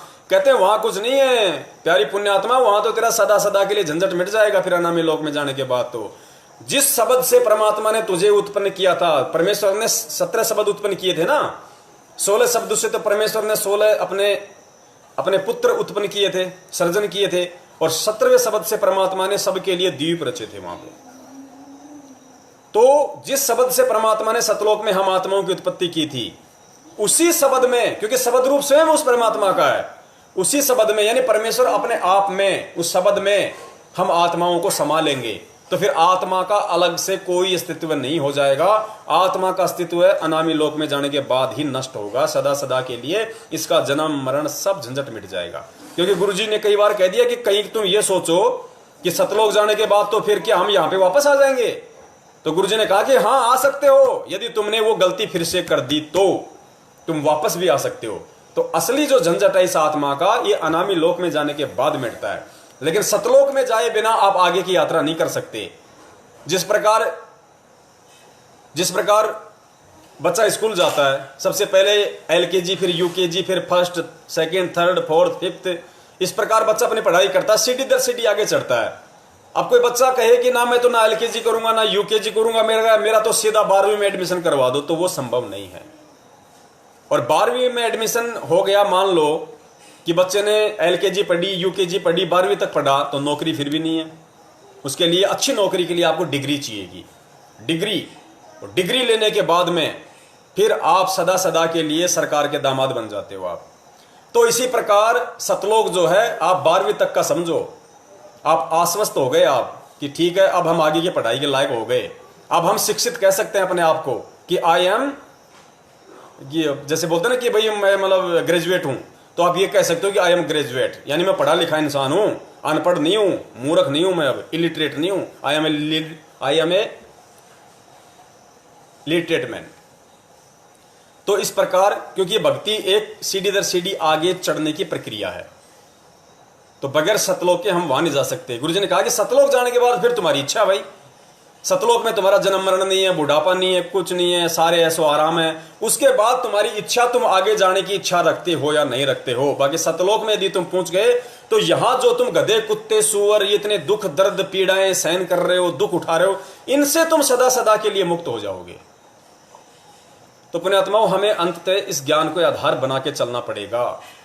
और 8 सितंबर को जिस आत्मा ने सतगुरुदेव जी का ये वीडियो सुन लिया कि पहले भी परमात्मा की विलक्षण देह थी और आज भी है, और 650 साल पहले भी परमात्मा प्रकट था, आज भी प्रकट है, उस आत्मा ने यदि 8 सितंबर के दिन सतलोक आश्रम मैनेजमेंट हरियाणा, जो कि साक्षात इस पृथ्वी पे काल भगवान का रूप है, पुण्यात्माओं ये सूक्ष्म रूप में बहुत जबरदस्त लड़ाई हो रही है काल भगवान और परमेश्वर के बीच।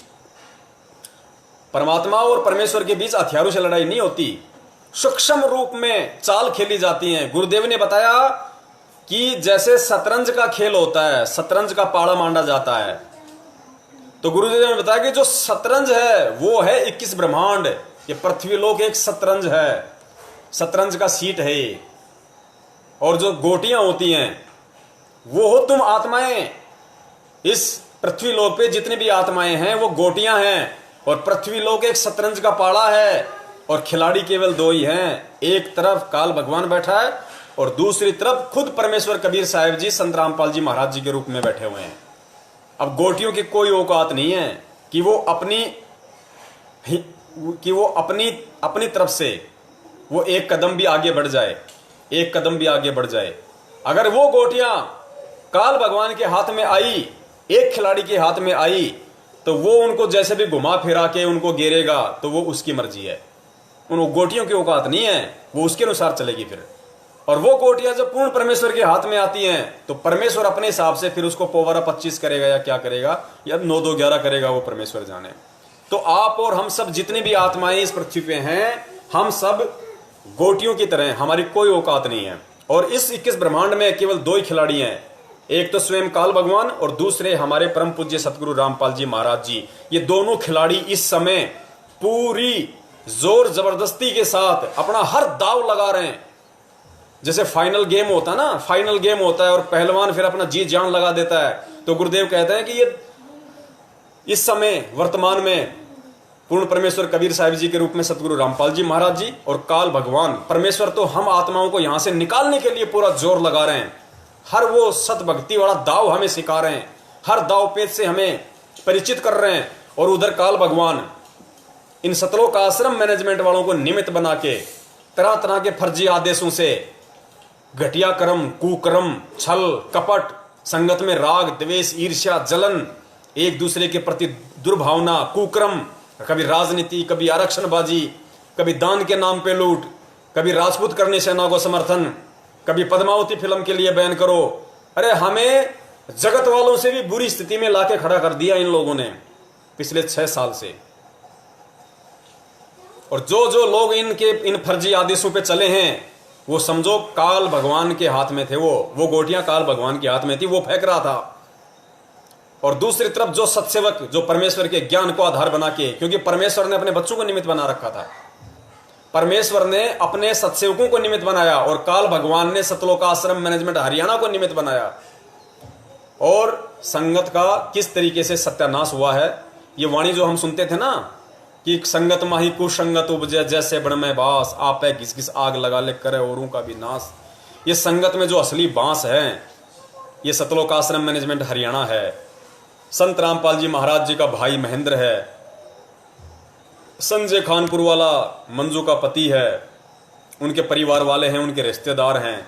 और उनके रिश्तेदारों को भगवान तुल्य समझने वाले वो नामदान केंद्र वाले हैं, स्टेट कोऑर्डिनेटर हैं, जिला कोऑर्डिनेटर हैं, डिस्ट्रिक्ट कोऑर्डिनेटर हैं, छोटे मोटे इन्हें गाँवों में सरपंच बना रखे हैं अपने कि तू ये गांव संभालेगा, 10 गांव, तू ये 5 गांव संभालेगा।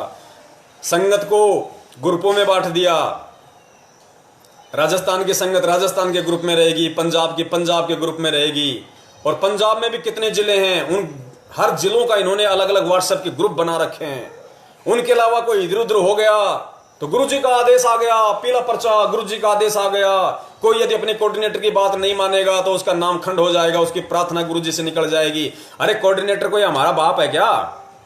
क्या लगता है हमारा कोऑर्डिनेटर 2 कौड़ी का जीव है, टुच्चू? क्या लगता है हमारा?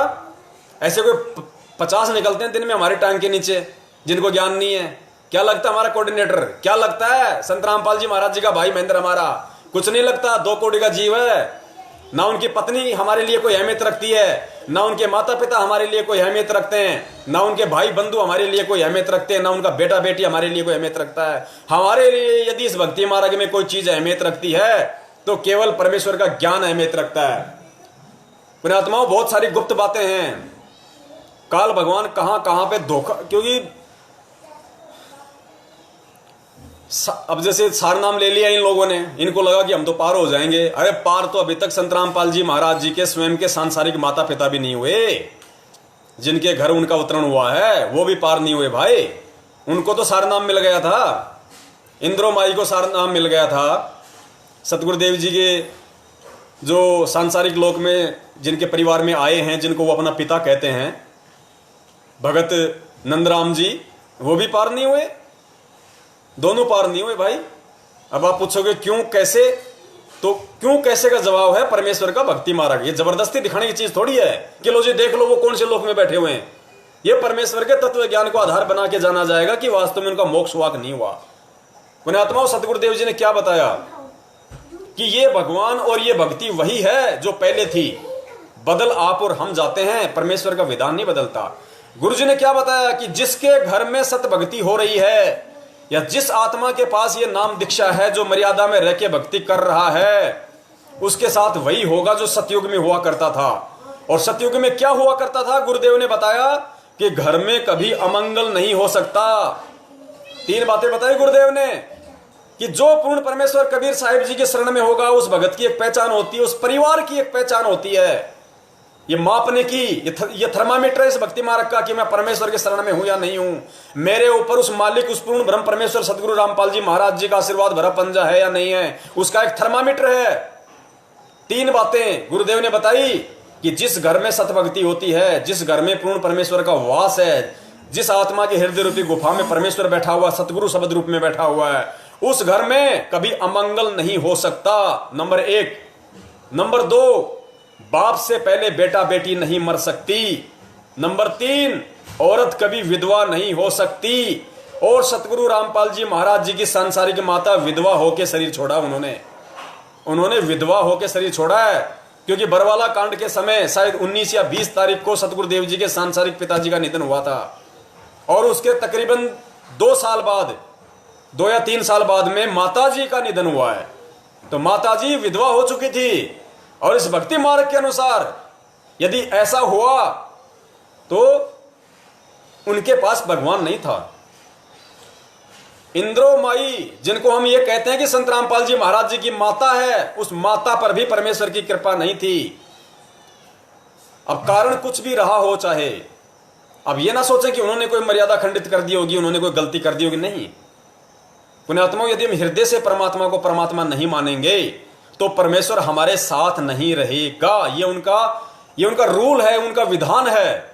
हम नित्य नियम पढ़ते हैं ना कि सत्य पुरुष निर्मोही, ऐसी एक वाणी आती है परमात्मा की। इसमें मंगलाचरण में परमेश्वर की एक वाणी आती है कि सत्य पुरुष निर्मोही, ऐसी एक वाणी है। मेरे को पूरा शब्द ध्यान नहीं आ रहा, आप मंगलाचरण पढ़ना, उसमें बीच में आती है, लास्ट में आता है कि सत्य पुरुष निर्मोही, यानी वो परमात्मा, वो कबीर साहब, वो सतगुरु रामपाल जी महाराज जी निर्मोही है।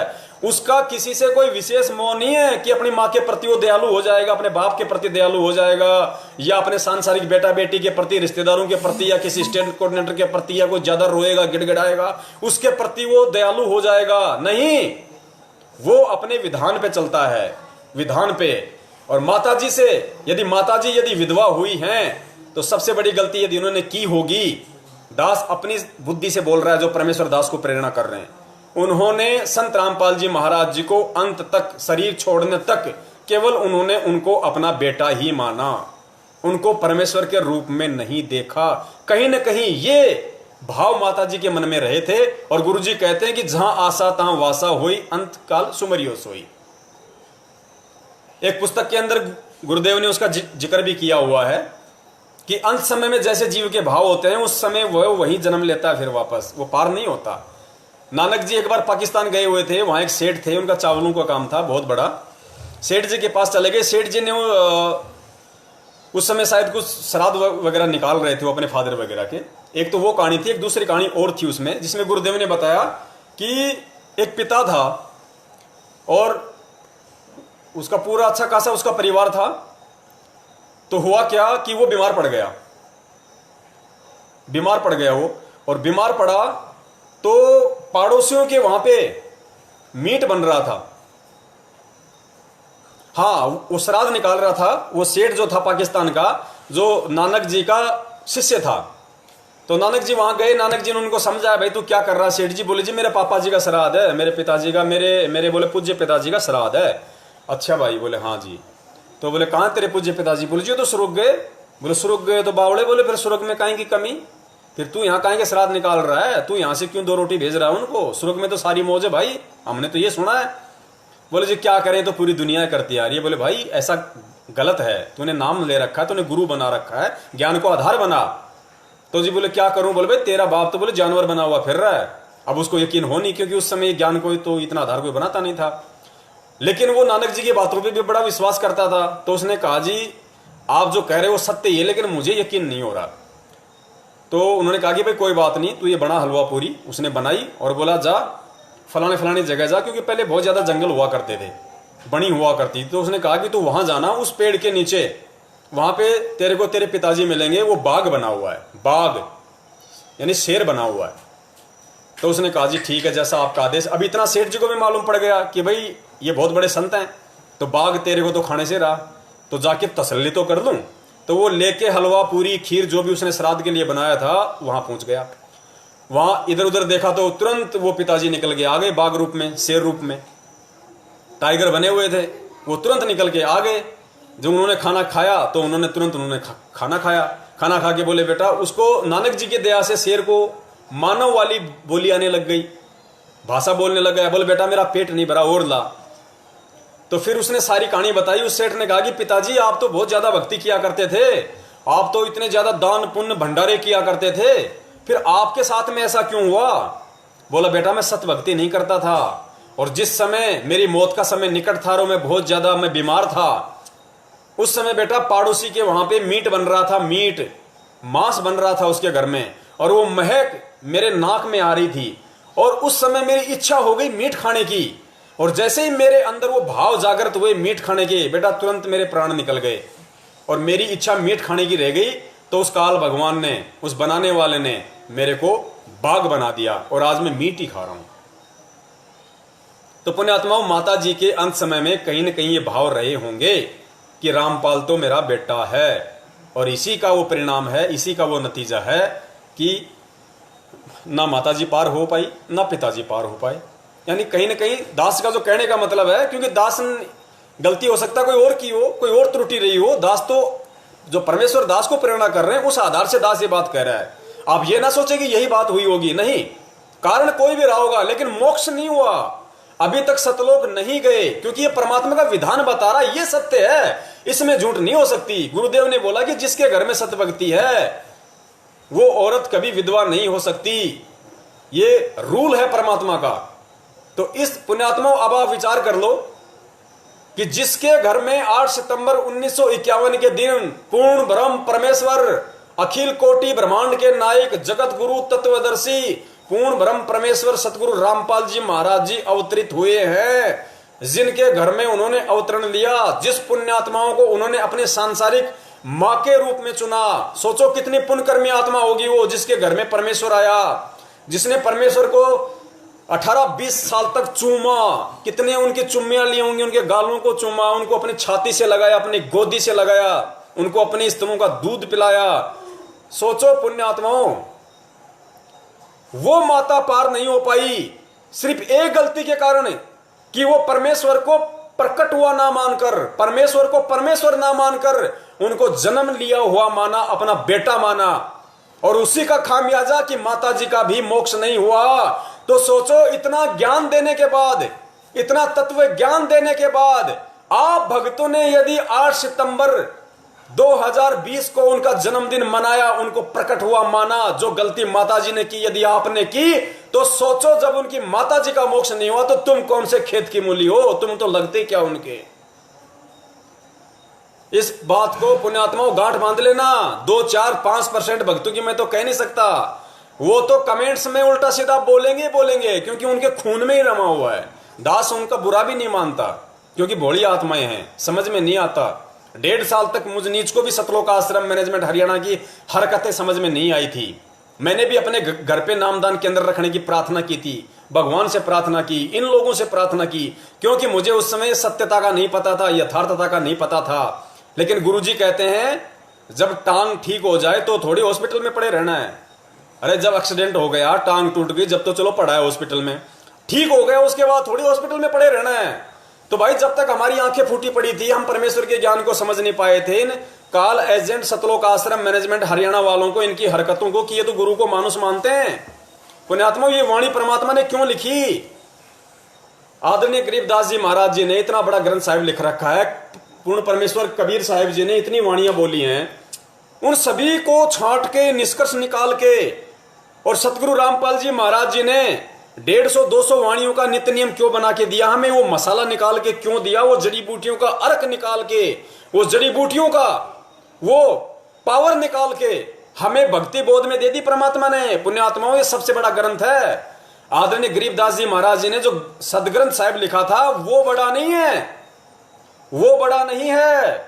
सबसे बड़ा यदि एक भगत के लिए आज की डेट में, इस बिचली पीढ़ी वालों के लिए यदि सबसे बड़ा कोई ग्रंथ है तो वो ग्रंथ है जिसका हम रोज नित्य पाठ करते हैं, वो भक्ति बोध, वो छोटी सी पुस्तक, क्योंकि वो हमारे परमेश्वर जो वर्तमान में सतगुरु रामपाल जी महाराज जी के रूप में हैं, उन्होंने अपने कर कमलों से लिख के उन जड़ी बूटियों, उस जंगल में से जड़ी बूटियां छाड़ के, फिर जड़ी बूटियों के पत्ते तोड़ के, कूट के, पीस के, जो 150 वाणियां जो उन्होंने डाल रखी हैं उस शीशी के अंदर, उस भक्ति बोध के अंदर, वो हमारे लिए अमृत है। तो उस अमृत की एक वाणी है कि गुरु को मानुष जोगने कर चरणामृत को पान, ते नर नरक में जाएंगे जन्म जन्म हो समान। ये वाणी परमेश्वर ने इसलिए बोली क्योंकि नाम दीक्षा लेने के बाद गुरु को लोग मानुष भी मानेंगे, लोग गुरु को मानुष भी समझेंगे। इसलिए परमेश्वर ने वाणियां ली, जगत के लिए नहीं है। गुरु को मानुष जोगने, अब जगत का गुरु ही नहीं है तो गुरु को मानुष कौन जानेगा? ये भक्तों के लिए वाणियां हैं, हमारे लिए। ये हमें सावधान करने के लिए परमेश्वर ने कि ऐसा समय इस भक्ति मार्ग में आएगा, संगत माही कुसंगत उपजे जैसे बड़ में बास। क्यों बताई परमात्मा ने? परमात्मा अंतर्यामी है, उनको पता है कि आगे कैसा समय आने वाला है। पुण्यात्मा, उस अंतर्यामी सतगुरु रामपाल जी महाराज जी को पहले से इनके कुकर्मों का पता था, अंतर्यामी को, कि आगे चल के ये पीला पर्चा बनेगा, मेरे आदेश की आड़ में, मेरे नाम की आड़ में संगत के कर्म फोड़ने के लिए, मर्यादाओं से, भक्ति से दूर करने के लिए मेरे जन्मदिन मनाने का ढोंग शुरू करेंगे, और कितनी पुण्य आत्मा इनके जाल में फंसेंगी। उस अंतर्यामी परमात्मा ने इनकी इस मन की बात को जान के, स्पष्ट रूप से देख के, हम जैसे नीचों को, सत्सेवक भाई बहनों को पहले से ही निमित्त बना दिया। 2019 में ही निमित्त बना दिया, 1 साल पहले परमात्मा ने निमित्त बना दिया, वीडियो बनवा दिए, संदेश दिलवा दिए कि संत रामपाल जी महाराज जी का जन्म नहीं हुआ है, वो प्रकट हुए हैं, परमात्मा है। पुण्यात्माओं, कितनी बड़ी दया हम नीचों पे, हम भगत समाज पे, कि परमेश्वर ने 1 साल बाद होने वाली गलती से बचाने के लिए अपने बच्चों को 1 साल पहले ही सतर्क करना शुरू कर दिया। पुण्यात्माओं, ये अंतर्यामी के लक्षण होते हैं। हम रोज संध्या आरती में पढ़ते हैं, अंतर्यामी एक तू आत्म के आधार, जो तुम छोड़ो हाथ तो मोय कौन उतारे पार। अरे किसके आगे प्रार्थना कर रहे हो? अंतर्यामी किसको कह रहे हो तुम? सतगुरुदेव जी के सामने प्रार्थना कर रहे हो, उनको अंतर्यामी कह रहे हो, लेकिन मानते नहीं। पुण्यात्माओं, धिक्कार है उन आत्माओं को जो संध्या आरती भी करती हैं और 8 सितंबर को इन काल एजेंटों के बहकाव में आकर उनका जन्मदिन भी मनाएंगी। संध्या आरती के लास्ट का जो अंग है, जो शब्द है, जो भजन है, वो क्या है? गुरुदेव का अंग, गुरुदेव का भजन। यानी संध्या आरती का जो लास्ट का जो सीन आता है कि मेरे गुरुदेव भगवान दियो काट काल की फांसी, हम किसके आगे प्रार्थना कर रहे हैं? हमारे गुरुदेव भगवान के आगे, सतगुरु रामपाल जी महाराज जी के आगे हम प्रार्थना कर रहे हैं कि मेरे गुरुदेव भगवान दियो काट काल की फांसी। उसमें आगे चल के क्या शब्द आता है? अवगुण किए घनेरे फिर भी भले बुरे हम तेरे, मोहे जान के निपट नदान, मोहे बख्श दियो अविनाशी। पुण्यात्मा शब्द ध्यान रखना, एक एक शब्द परमात्मा का हीरा मोती है, हीरा मोती। मोहे बख्श दियो अविनाशी, हम गुरुदेव के सामने प्रार्थना कर रहे हैं और कह रहे हैं कि मोहे बख्श दियो अविनाशी। हम गुरुदेव को अविनाशी कह रहे हैं, अविनाशी। और अविनाशी का मतलब क्या होता है? अविनाशी वो होता है जिसका कभी किसी भी देश काल परिस्थिति में नाश नहीं होता। अविनाशी वो होता है जो अजन्मा होता है, जो स्वयंभू है, जो प्रकट होता है, उसको अविनाशी कहते हैं। इस काल लोक की माता के गर्भ से राम और श्री कृष्ण जी के तरह जन्म लेकर आए हुए को अविनाशी नहीं कहते, वो नाशवान होते हैं। तो किसके आगे संध्या आरती कर रहे हो और क्यों कर रहे हो? यदि आज भी तुम सतगुरु रामपाल जी महाराज जी को जन्म लिया हुआ मान रहे हो तो धिक्कार है उन आत्माओं को जो 8 सितंबर को उनका प्रकट दिवस ना मनाकर उनका जन्मदिन मना रही हैं। उन आत्माओं को धिक्कार है। वो संध्या आरती नहीं कर रही, वो अपने सतगुरु देव जी को रुष्ट कर रही हैं, वो अपने कर्म फोड़ रही हैं। ठीक है, हो सकता है आज से पहले हमें ना पता हो, लेकिन आज परमेश्वर हम जैसे कुत्तों को निमित्त बना के जो भुकवा रहे हैं, कम से कम उसके बाद तो आंखें खोलनी चाहिए। अरे इस परमेश्वर के कुत्ते की अब तक बोली गई एक भी बात अगर झूठ हो, गलत हो, असत्य हो, निराधार हो, बेसलेस हो, जिसका कोई सिर पैर ना हो, जिसका कोई तथ्य ना हो, कम से कम एक बात तो बता दो। अगर नहीं है तो फिर मानने में शर्म काहे की आ रही है भाई? अगर नहीं मान रहे तो फिर मान बढ़ाई है, अहंकार है। गुरुदेव ने बताया ना कि 2 शिष्य थे एक संत के, और जब वो आपस में मिले किसी मेले में, किसी समारोह में, तो एक ने कहा कि भाई तूने क्या कमाई करी भाई 12 साल में? उसने कहा कि भाई हमें तो भगवान मिल गया, मुक्ति का मार्ग मिल गया। जो परमेश्वर कबीर जी का शिष्य था उसने कहा कि भाई हमें तो भक्ति का मार्ग मिल गया, मुक्ति का मार्ग मिल गया, भाई भगवान मिल गया, अपना मंत्र जाप कर रहे हैं, काम धंधा कर रहे हैं, भक्ति कर रहे हैं। अरे बोले बावड़े तूने तो जीवन नाश कर दिया। बोले देख मैंने करी है कमाई तो दिखाऊं। बोले भाई क्या किया? बोले दिखा। पानी के ऊपर चलने लग गया। गुरुदेव ने बताया कि वहां पे वो था तालाब, उस तालाब के ऊपर अपनी सिद्धि से टपाटप जैसे धरती पे चलते हैं चला गया, उस किनारे पर वापस आ गया। बोला देख मैंने क्या प्राप्त किया 12 साल में और तूने क्या किया? तो जो कबीर साहिब जी का शिष्य था, गुरुदेव ने बताया, उसने कहा कि भाई तूने तो अपने कर्म फोड़ लिया, अपना जीवन नाश कर लिया। अरे नालायक, तूने तो 12 साल में 2 आने की कमाई करी, 2 आने की। बोले भाई वो कैसे? अरे बोले 1 आने में किस्ती वाला उस तरफ ले जाता और 1 आने में इधर ले आता, 2 आने की बात थी और तूने 12 साल बर्बाद कर दिए अपने। और मरने के बाद बनेगा तू गधा, क्योंकि तब से राज मदमानम जन्म तीसरे शुक्र समानम। तो गुरुजी बोले उसकी आंखें खुल गई। उसने कहा कि भाई वास्तव में मैंने तो अपने कर्म ही फोड़ लिया, अब क्या करूं? भाई मुझे भी मुक्ति का मार्ग देखा, मुझे भी तेरे गुरुदेव से नाम दिला। उसके बाद गुरुजी ने बताया कि वो कबीर साहब का शिष्य रोने लग गया। तो उसने कहा कि भाई तू क्यों रो रहा भाई? बोले भाई रो इसलिए रहा हूं कि तेरी मुक्ति हो नहीं सकती। बोले भाई क्यों नहीं हो सकती? बोले भाई वो महाराज अब शरीर में नहीं है, गुरुदेव शरीर छोड़ गए, गुरुदेव शरीर में नहीं है। तो गुरुदेव ने बताया कि इतना ज्ञान तो उनको था उन गुरुओं के शिष्यों को। उसने कहा कि भाई शरीर छोड़ने से पहले महात्मा ने किसी को तो आदेश दिया होगा नामदान देने का। बोले भाई नामदान देने का आदेश जरूर दिया है, लेकिन जिसको आदेश दिया उससे तू ले नहीं सकता। पुण्यात्माओं, ये जो कहानी गुरुजी ने बताई है ना, ये टाइम खराब करने के लिए नहीं बताई। ये कहानी परमेश्वर ने आप और हम आत्माओं को इस भक्ति मार्ग पे आधार बनाने के लिए दी है कि वो समय तुम्हारा भी आएगा ऐसा, और तुमने इन बातों को आधार बना के, इन सत्संगों को आधार बना के तुमने इस भक्ति मार्ग पर चलना है। उसने कहा भाई अब तेरी मुक्ति हो नहीं सकती, वो जिसको नामदान देने का आदेश दिया गया है तू उससे नाम ले नहीं सकता। बोले क्यों नहीं ले सकता भाई? बोले भाई तू बता तो सही कौन है? बोले भाई ये दास है। बोले भाई मैं हूं, गुरुदेव मेरे को नामदान देने का आदेश दे गए। बोले तो गुरुजी ने बताया कि वो जो भगत था, जो 2 आने की कमाई कर रहा था, वो उसके चरणों में गिर गया, चरणों में, और बोला भाई घर की भाई और लिखने वाला काका, बोले इससे अच्छा सौदा और कहां मिलेगा भाई। अरे बोले भाई बल्कि घर में गुरु मिल गया, इससे बड़ा सौदा कहां मिलेगा। तो फिर गुरुजी ने बताया कि वो पुण्य आत्माएं होती हैं। फिर गुरुदेव ने बताया कि भक्ति मार्ग में सीनियर जूनियर नहीं होता, वरना ये सीनियर जूनियर की आग बहुत बुरी होती है, क्योंकि वो कबीर साहब का जो शिष्य था वो जूनियर था उससे, और भक्ति मार्ग में जो सीनियर होता है वो उसकी बातें नहीं माना करता। जिस प्रकार ये सतलोक आश्रम मैनेजमेंट वाले अपने आप को सीनियर समझ बैठे थे। इन लोगों से संगत को सावधान करने के लिए और इन लोगों को सावधान करने के लिए कि भक्ति मार्ग में कोई छोटा बड़ा नहीं होता। अगर किसी ने 27 साल से नाम ले रखा है या किसी ने आज नाम लिया है तो वो दोनों आत्माएं सेम हैं। तुम ये ना सोचो कि संत रामपाल जी महाराज जी के भाई महेंद्र ने 27 साल से नाम ले रखा है, 20 साल से नाम ले रखा है, उनको सार शब्द मिला हुआ है तो वो बहुत बड़ी आत्मा होगी, बहुत बड़ा पुण्य आत्मा होगी, वो तो भक्ति का सेठ होगा। और जिसने 2014 में नाम लिया उसको ज्ञान नहीं, वो तो छोटा भगत है। नहीं, गुरुदेव ने बताया कि भक्ति मार्ग का फैसला इस आधार से नहीं होता कि आज नाम लिया या 20 साल पहले नाम लिया। भक्ति मार्ग का फैसला उस आत्मा के पूर्व जन्म के भक्ति संस्कारों के आधार से होता है। हो सकता है महेंद्र ने 27 साल से नाम ले रखा और सार नाम भी ले रखा है, और हो सकता है किसी दूसरे भगत ने 2014 में नाम लिया, अभी प्रथम नाम ही मिला हुआ है, लेकिन पिछले जन्म में हो सकता है उस महेंद्र ने तो भक्ति भी शुरू ना की हो, और की हो तो हो सकता है प्रथम नाम पे रहा हो, 2 महीने भक्ति करी हो, 3 महीने भक्ति करी हो, और जिसको हम 2014 में प्रथम नाम लिया हुआ समझ रहे हैं, छोटा भगत समझ रहे हैं, हो सकता है पिछले जन्म में उसने परमेश्वर के परम भगत की भूमिका निभाई हो, उसने 50 साल तक परमेश्वर की सेवा की हो, उसने उस समय उसको सारे नाम मिले हों उस समय।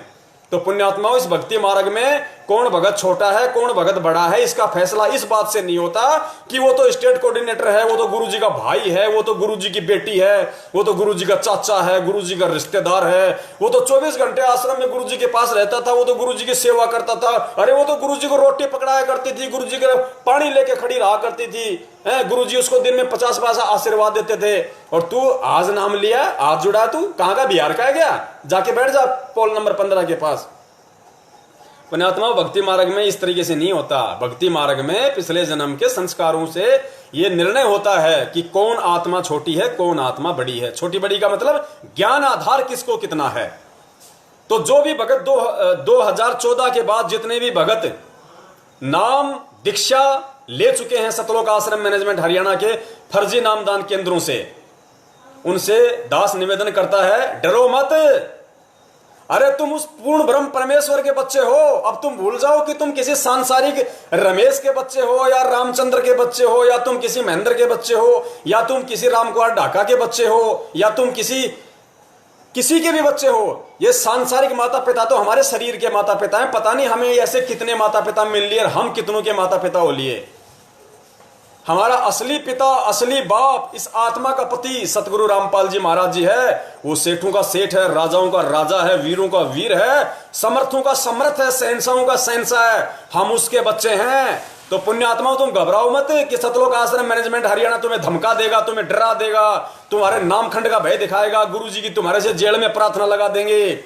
परमेश्वर कहते हैं, निर्विकार निर्भय तू ही और सकल भयमान, सब पे तेरी साहिबी और तुझ पे साहिब नाए। हम उस निर्विकार निर्भय परमात्मा के बच्चे हैं, सतगुरु रामपाल जी महाराज जी के, जिनके अलावा इस समर्थ इस सृष्टि में कोई नहीं है। वो समर्थ शब्द केवल उस परमेश्वर के लिए बना है। तो आप घबराओ मत इन चीजों से कि मेरा नामदान केंद्र वाला ये कर देगा या मेरा कोऑर्डिनेटर मेरे को डरा देगा, धमका देगा। ये 2 कौड़ी के जीव है, टच्चू, ये खच्चर है पुण्यात्माओं। खच्चर दास इनको इसलिए कह रहा है क्योंकि इनको ज्ञान नहीं है, और बिना ज्ञान के ही खच्चर बोझ ढोया करता है, और ये बोझ ढो रहे हैं, बोझ।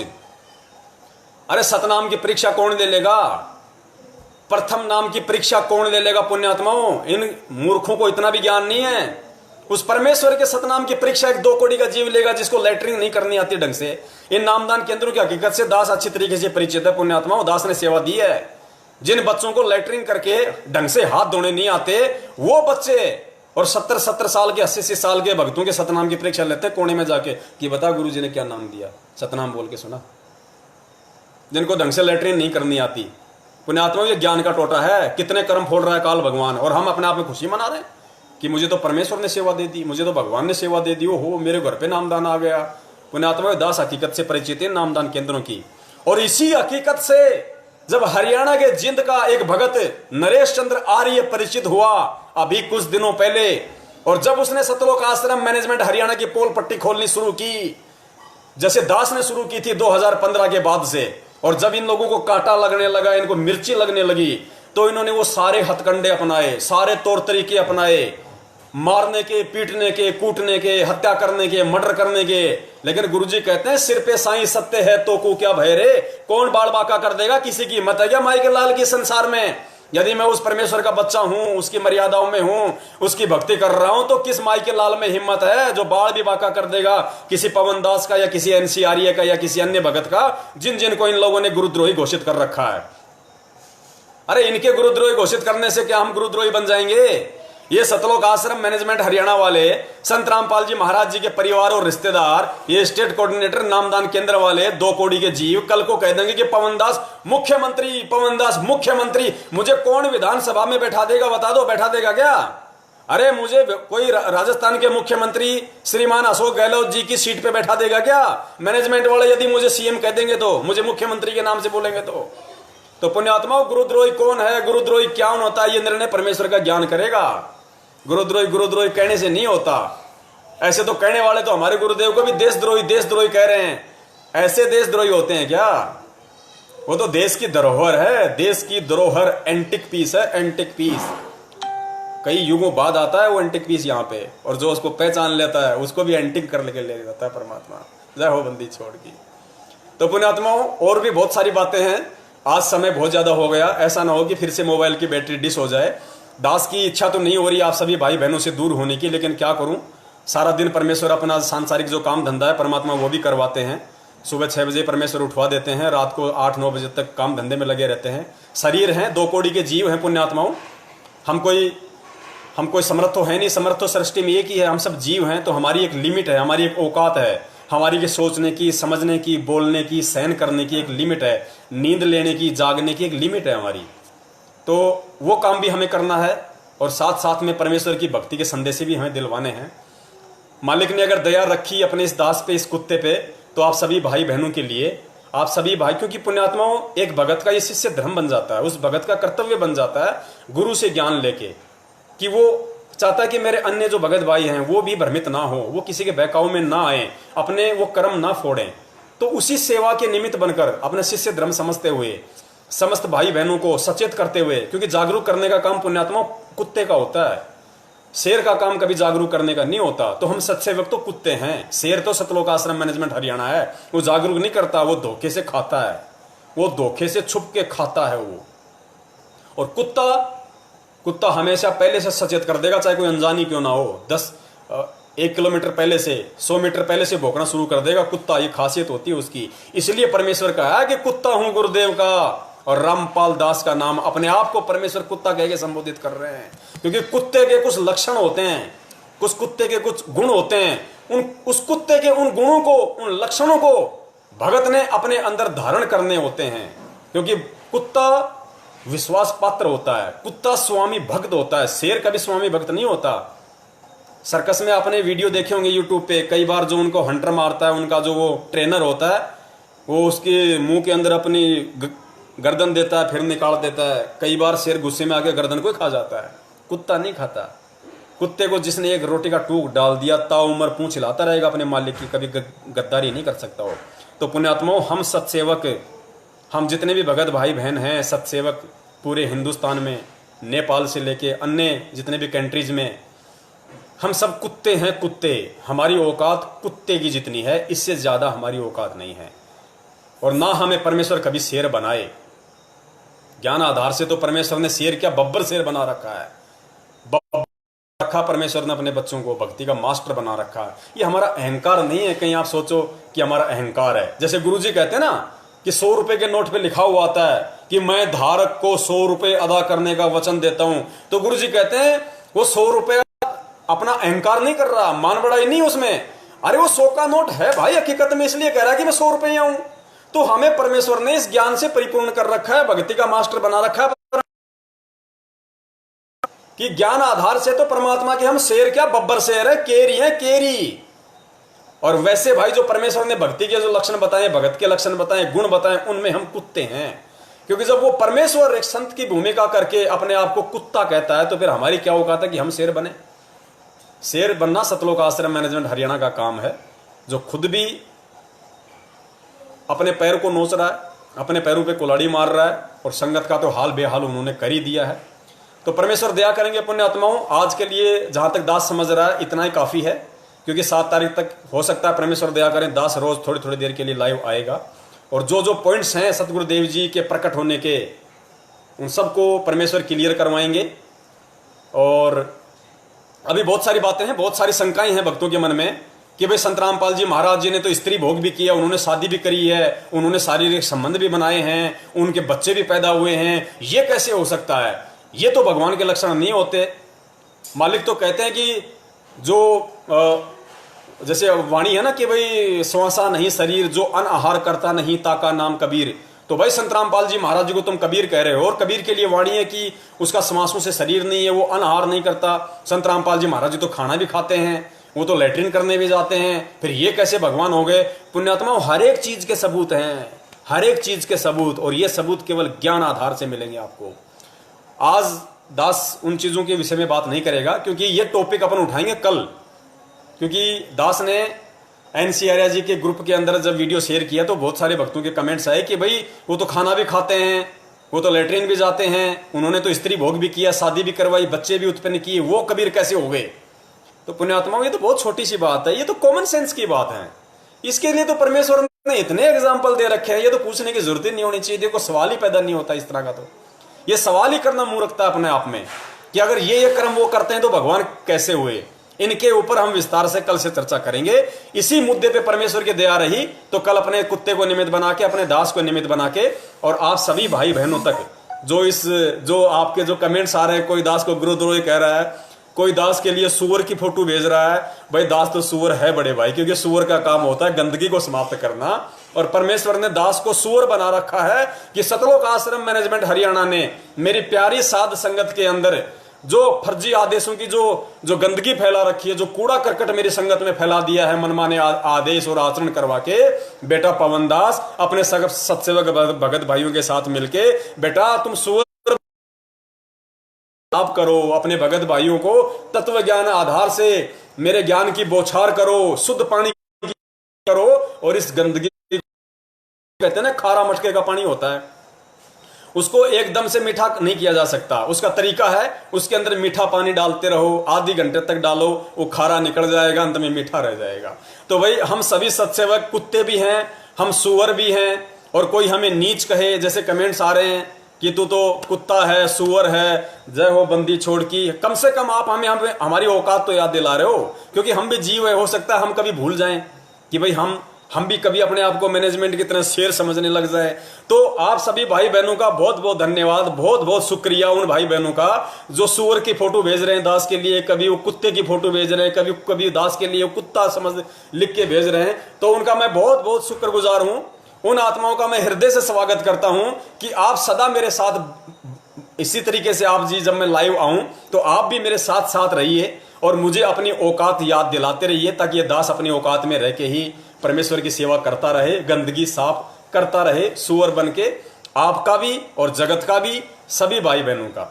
तो दास अब आप सभी भाई बहनों से और पूर्ण ब्रह्म परमेश्वर से इजाजत चाहता है, और उस परमेश्वर से दास निवेदन करेगा, प्रार्थना करेगा, दंडोत प्रार्थना करेगा कि हे परमेश्वर, यदि इस 1-1.25 घंटे की लाइव चैटिंग में यदि मुझ कुत्ते से कोई शब्द में यदि कोई त्रुटि हो गई हो, परमेश्वर मन में तो ऐसा कोई भाव नहीं है कि दास कोई त्रुटि करे, लेकिन जीव है परमात्मा, ये काल लोक की है, हो सकता है बोलने में कोई शाब्दिक कोई त्रुटि इस कुत्ते से अगर निकल गई हो, किसी भी भगत भाई बहन के लिए जो अनजाने में सतलोक आश्रम मैनेजमेंट हरियाणा के पीछे हैं या सतलोक आश्रम मैनेजमेंट वाले हैं, किसी के लिए भी यदि अनजाने में कोई ऐसा कोई शब्द इस दास के मुख से निकल गया हो, पुण्यात्माओं शब्द का भी हमें विचार करना पड़ेगा।